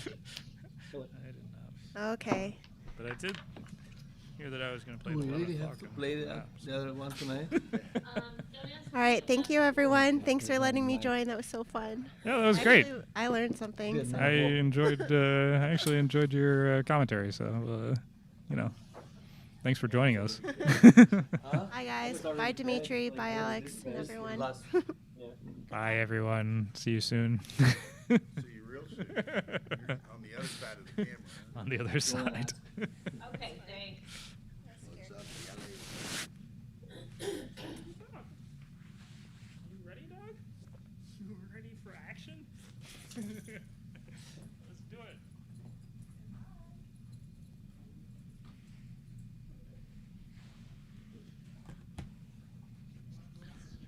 Okay, folks. Thanks to Matt Congar and Melissa Shin for their commentary. And now we have ideally 5 players left in the Masters. I'm not sure that all of those matches are complete, but they were playing down to 5 players and then have an anti-bye match to get us to 4 players. And the anti-bye match will be played now between Matt Congar and Adrian Nedelku. So I presume that will be beginning very shortly, because everyone is tired, including the 2 players. So I'm sure that they would like to get this over with as soon as possible also. So I was telling Matt, I said, I don't think any of us would complain if y'all end this on a 16 cube in the first game. But we shall see. They paid good money to get here. Now, of the final 5 is Dennis Culpepper, who beat Chris Trencher, Ethan Wynn, who beat David Stein, John Klein, who beat Bernard Pallara, and then Adrian Nedelku and Matt Congar, and the winner of that will play Dennis Culpepper, and the other semifinal is Ethan Wynn and John Klein. So they got to get this done tonight because things get really hectic tomorrow.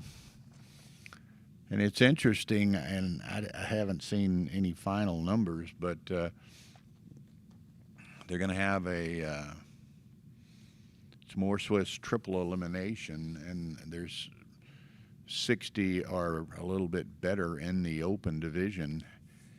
I think Rory had not, perhaps, and it's triple elimination Swiss, as opposed to quad elimination that he does in Chicago. But I think he ended up with more players than he had anticipated. So he actually has scheduled only 9 rounds. Now that may or may not be adequate with this number of players that he got. So we shall see. We could slide into the after tourney being the coincident with the final rounds of the main event.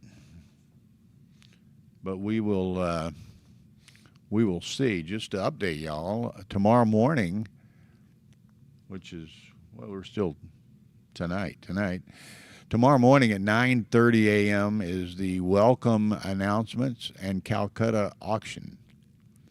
10:30 a.m. the round 1 of the ABT Open Advanced and Intermediate divisions begin. 10:30 a.m. Now this is triple elimination, so everyone will play at least 3 matches in every division. So I will have no opportunity for guest commentators for at least the first 3 rounds. So I'll be flying solo tomorrow for the biggest part of the day. But we have round 1 at 10:30 a.m., round 2 at 12:45 p.m., round 3 at 3 p.m., and then there's a dinner break from 5 until 7. Art Benjamin lecture at 7. Round 4 begins at 8. Round 5 at 10. So we're going to have a full day of it tomorrow. And I think Rory and Ben and the bunch, they're going to have a full day of it tonight. And those of us who run tournaments have all been there. But they've got to get everything and everyone entered into the completely finished and entered into the OTS system tonight so that they can do the draws for the matches tomorrow. And they also are going to do a Calcutta at before the first round starts. So they have to assign players to teams, and I guess there'll be some seeded players and then some teams. So that takes a fair amount of effort to divide those up as best you can equitably into seeds and teams. And so they have a long night ahead of them. Tara and I will shut all of this down immediately after the conclusion of this next match. And fortunately, here in Boston, we're in 3 private rooms, I guess you would say. So we don't have to break anything down or pick anything up or take anything up to our room or anything like that. We just have them lock the doors, and we come back tomorrow morning and have them unlock the doors. So that's much simpler than it is in some other cases. In Chicago this year, Rory's tournament, the streaming was actually in the playing room, and the commentary in a pre-function area adjoining that. So certainly the cameras and so forth that were in the pre-function area had to be put away every night. So there was a fair amount of breakdown time every evening and setup time every morning, because in that, with the commentary area, we didn't take the TVs in. Those were Rory's, and he didn't request that they be taken into the room. But all of our big cameras that we have out there. Nope, Rory's calling me. Hello?